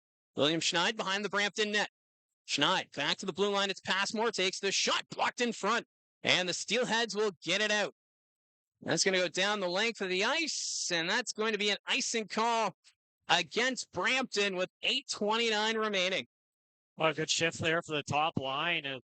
Witkowski kind of found himself in no man's land there as he broke his stick. It blows up, and Colts are able to keep it in the zone. Then he gets a second chance to clear, but he has to kick it out. And Hemming does a good job keeping it in. A couple of nice cross-ice feeds for Von Richter and Hemming and Bodwin there, but unable to capitalize. A chance there for the Barrie Colts to try and extend that lead. It was 4-0 coming into the third period, but a penalty shot goal from Nathan Amidovsky made it a 4-1 score. With a face-off now to the left of Zach Bowen. Face-off won by the Colts. Here's Kayshawn Aitchison. Aitchison loses the handle of it. Puck goes to the corner. Aitchison's tied up. Schneid takes it around the net. Schneid back to Newton. One-timer. That goes off a body in front. Puck ends up in the near corner. Jade Newton there to pick it up. He's trying to send it around. Newton staying on it here for the Colts. Drops it there for Carter Lowe. Lowe trying to move this one around. Yeah, Daniels there on him. Puck still behind the Brampton net. Carter Lowe trying to get some space in a battle with Cartwright. Those two go down. Puck sent around. Aitchison can't get a stick on it as Eggleton will clear it. That's going to go down the ice, but not enough for icing, so Brampton can make a line change. Passmore quickly ahead. Schneid got a piece of it, so no icing. Puck goes behind the net. Picked up by the Steelheads. Roy, backhand pass. Picked off at the blue line by Crombie. Crombie trying to send it ahead. Roy gets the line and out. Here's Botno. Justin Botno to Amidovsky on the near side. Nathan Amidovsky has that one get away from him. Crombie sends it around. There's Stankoven. Stankoven has it in his skates, trying to kick that one forward. Crombie over to Von Richter. Parker Von Richter put that one off Botno. Puck kept in at the blue line. Gardner comes up with it. Up ahead to Wilmot. Wilmot inside the line sends this one back to Eliasson. Eliasson with the shots, and Bowen able to make the glove save.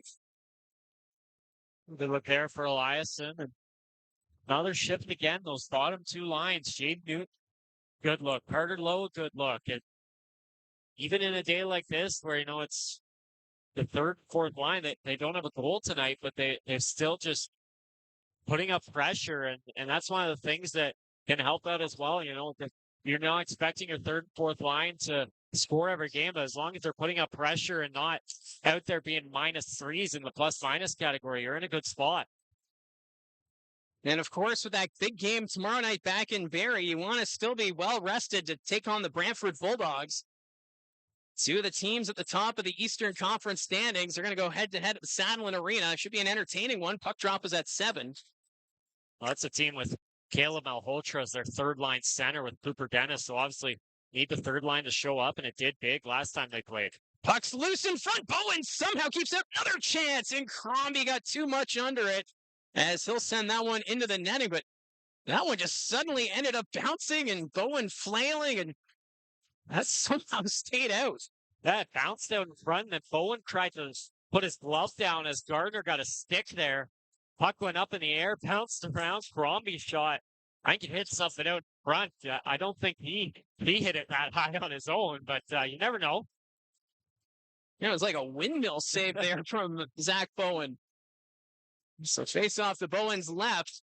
One there by the Steelheads. Amato's going to pass this one across. That'll escape the zone. Eliasson, though, put that one off Hemming. Pucks are hitting Hemming up high. He just shook his head. That's the second time he's taken one this period. But good sign Hemming stays out there as Beaudoin charging through the neutral zone. It's in his skates. He'll kick this one forward. Beaudoin down low. Takes a hit from Green. Goes to Zabeski in front. Paddle down Bowen. Gets this one out. Puck kept in the zone there. Good hand-eye from Emil Hemming. Zabeski can't get to that one. Arda's there as well. Steelheads will send this one across. Eliasson after the loose puck. Brampton with it in their own zone. 6:12 remaining in the third period. Von Richter from his own blue line. Backhand pass. Cartwright sends it ahead. D'Amiglio chasing after it. Julian D'Amiglio skates into Von Richter. That shot over the net. Puck comes to the near side. Witkowski's there. Trying to send this one around. Beaudoin back to Von Richter. Parker Von Richter skates out. Had to be careful there as Richmond creates some turnover. Richmond again over D'Amiglio. Kicked away by Von Richter. What a defensive play by the Colts defense. Zabeski over to Hemming. Hemming can't get that one to go to the net. Taken there by the Steelheads. Witkowski will dump it in for Brampton. Jaswal stops it there at the side of the net, leaving it for Justin Hanser. Hanser forced to skate it ahead. Hanser up to Desiderio. Nicholas Desiderio takes the shots, and that one over the net. Edgar's there for the Colts. Back behind the net. Desiderio trying to wrap around, but that's knocked away. Steelheads will get it out. Eggleton chasing after the bouncing puck, ends up in the Barrie zone. Edgar back to pick it up in his own end. Backhand pass to Hanser. Justin Hanser, he'll skate this one forward, reaches center. He'll dump this one in. That goes wide of the net. Gate trying to play it there. Steelheads with possession. Eggleton's pass deflected. Eggleton receives it on the near side from Williams. Eggleton puts it on net. Jaswal not taking any chances here. And he'll cover it up with 4:47 left to go in this hockey game. They're looking in a good spot here to get 2 more points. One back of Brantford going into that big matchup tomorrow. And then, of course, on Saturday, North Bay Battalion are in town. And that should be an interesting one. Barrie has won 3 straight against them. So, you know, North Bay is going to want to come in and put in a good effort, try and get one last win against the Colts this year. Barrie actually down the stretch. They've got 7 games to go after this. They're all against different teams. It's the 7 other teams in the playoffs in the Eastern Conference. So you're getting a sample of all the 7 teams that are going to be in the postseason. You'll certainly get playoff previews, that's for sure. Yeah, and of course the big game tomorrow at home against Brantford, and then Saturday is the North Bay game, and then next week I think we've got the Sudbury Wolves in town. Ottawa on the Thursday, then Oshawa on the Sunday, and then you got Kingston, Peterborough, Niagara to close it out. Yeah, and it just feels like the season just started. And here we are already talking about the postseason for the Barrie Colts. Yeah, so 8 games to go. The 7 playoff teams plus Oshawa. And that Oshawa game will be our next road broadcast. You can catch it here on the channel. So if you haven't clicked subscribe already, click subscribe so you're notified when that broadcast gets underway. It's a 6 o'clock start in Oshawa on March 15th. So with that 6 o'clock start, we'll live stream up and running at 5:45. I'll be bringing my rubber ducky. There's so many references about that. I don't think Oshawa is going to live that one down for a while. We may have to watch ourselves when we go down there. I'm sure Jack Moore, the radio guy for Oshawa, will let us know. So we got 4.5 minutes remaining. Puck deep in the Brampton zone. Steelheads get it up. Here's Stankoven. He'll skate it in for Brampton. Poked away by Passmore. Stankoven gets it again. Trying to go to Amidovsky. Amidovsky has that one blocked. Rolls in front. Colts pick it up. Schneid up ahead to Newton. Jaden Newton. He'll dump this one in for Barrie. Back behind his own net is Bowen. Bowen sends this one up. Picked up by Amidovsky. His pass nearly picked off by Gardner, who's coming off the bench. Aitchison dumps it in for the Colts. Off the end boards it goes. Cartwright trying to keep it away from Wilmot. Arda chips it over to Payton. Skating this one ahead. Troy Patton. Patton getting by Eliason. Backhand stopped by Jaswal. Brad Gardner comes up with it for the Colts. Gardner passes it forward. Finds Crombie at center ice. Over to Wilmot. Wilmot across. Deflected by Patton. Taking a swing at it was Gardner. Crombie trying to play this one around. Pucks along the boards. Amato gets it out. Down the ice it goes. Gabriel Eliason. He'll come back for it for Barrie. Amato on the forecheck. Eliason protecting that puck. He'll skate this one forward. Eliason through center. Winds up. On net. Bowen the save. And he'll hold on. Well, for Brampton, obviously, it's been a tough year, but a lot of development. And this group did surprise some people off the start. Remember, into November, that was a team that was still looking all right. Things got a bit tough after the trade deadline. I mean, at the deadline, they were still in it for a playoff spot. So credit to them. I mean, they lost 8 guys in the offseason without getting anything in return. And this year was supposed to be about all the talent you could get back for a guy like Porter Martone, but obviously it didn't happen. Kind of similar to Oshawa, where they couldn't get anything for Seneca and Morelli because they graduated too quickly. One of the hardest hit teams by the NCAA rule change. And for the Steelheads group, coming in on that 11-game losing streak is Hemming. Had that one go off his hand. Taken there by the Steelheads. They'll get this one out. Aitchison trying to throw the hit there on Richmond. Puck goes deep. Witkowski in the corner. In front to D'Amiglio. Off the post. And now it's blanked in. Julian D'Amiglio had to go off the post. And now these Steelheads, they're within 2. Well, just under 3 minutes to go. It's still plenty of time. Get the goalie out. Get a couple 6-on-5 goals here. So Brampton with some life. Nice play by Witkowski, knocking it out front for D'Amiglio, who gets just a little piece of it to deflect it underneath Jaswal. who couldn't find it. It was behind him, and Tamiglio able to knock it home. A big goal there for one of Brampton's veterans, and he's made it a game here, 4-2 with 3 minutes to go. So for Julian D'Amiglio, that's now 12 goals on the season. So we got a game here this afternoon. Brampton not going away, scoring 2 unanswered, 1 on the penalty shot, and now 5-on-5 from Julian D'Amiglio. We'll see how the Colts respond as Gardner has in the high slot. Gardner spins, fires, puts that one wide of the net. Wilmot gets it in the corner, trying to keep it away from Stankoven. In front, Gardner all alone, trying to tuck it around. What a save by Bowen. He's got that pad stretched out. Now we get the whistle as somehow Brad Gardner found himself all alone in front of the net. That's 2 straight shifts. This line's had a big opportunity out in front of Bowen. Remember the puck that was flipping all around everywhere on Bowen a shift ago. And another great look is Barrie trying to close this one out, but Zach Bowen keeping his team alive here now at 38 of 42. Second game against Barrie where he's had a really good job of maybe in a losing effort, but keeping them in it, making a game of it.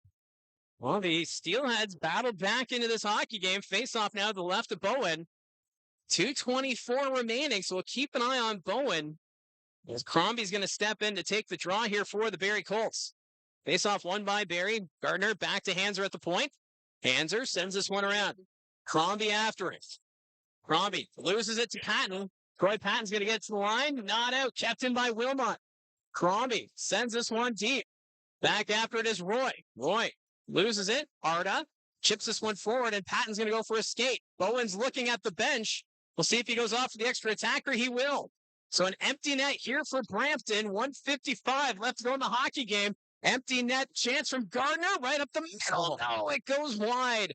And that's going to be an icing call against the Colts. So a big face-off coming back into the Barrie zone. Well, Gardner almost had that one too. He hammered that one down the ice.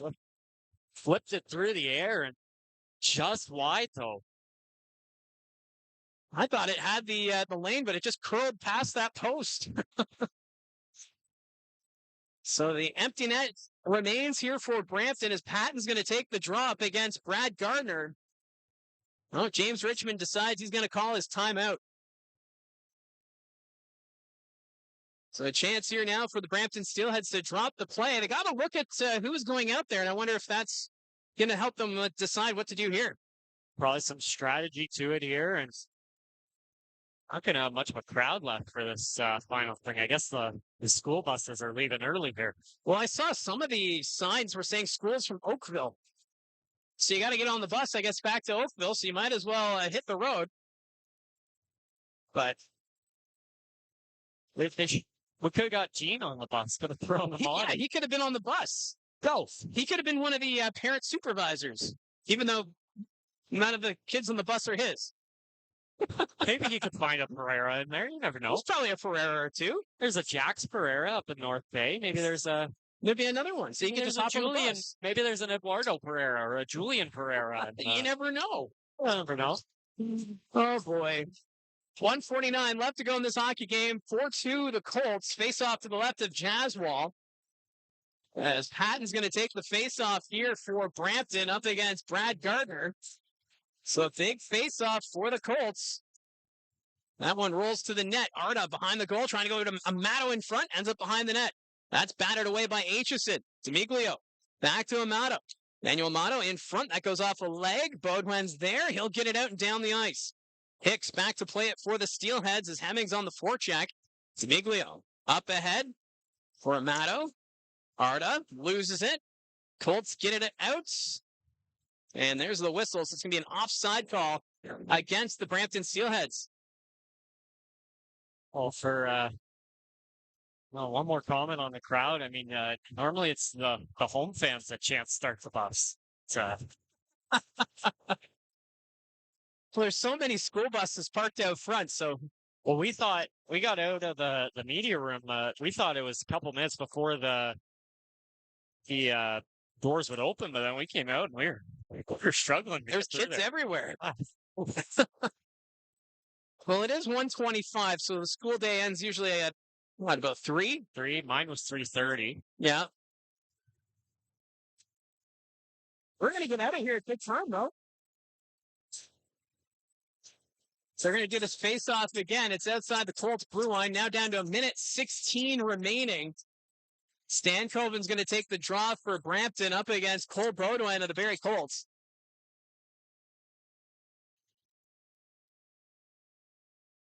Scramble draw.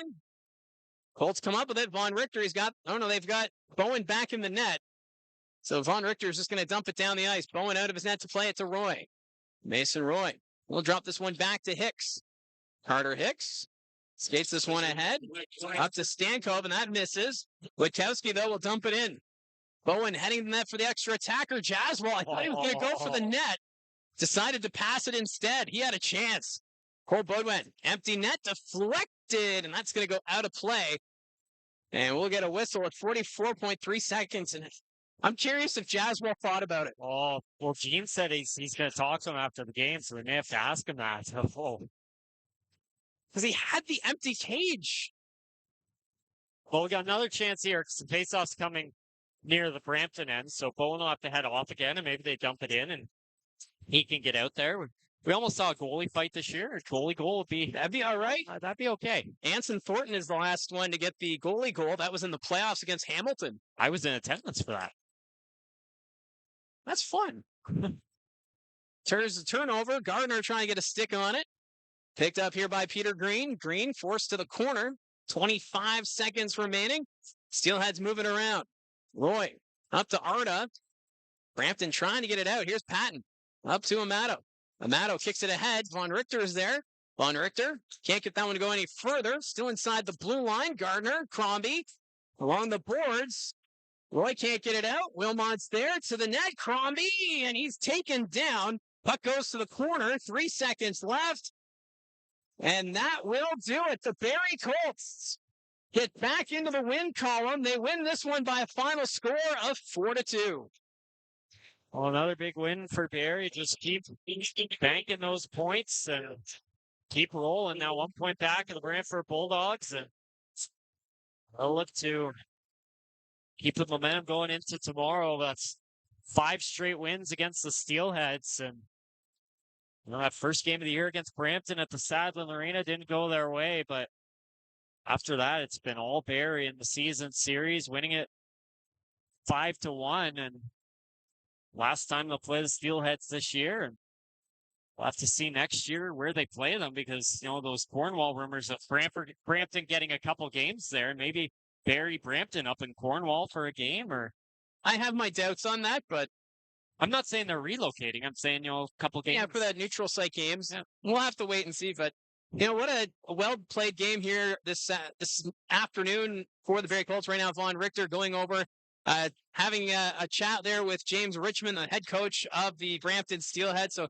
you have to remember, too, for Von Richter, Mason Zabeski, that last chance to come back here to Brampton, say so long to former teammates, as right now Zach Bowen and Von Richter having a long conversation. But what a steady game, a solid road effort here by the Barrie Colts, gets the 4-2 victory, and the team back to trying to set another winning streak here. Yeah, that was McGregor Richmond as well. He was talking to one of the guys he said in the interview he was excited to play against. So, the Colts were really strong tonight. 42 shots again, and not tonight, but this morning. And got it. I know what I'm talking about.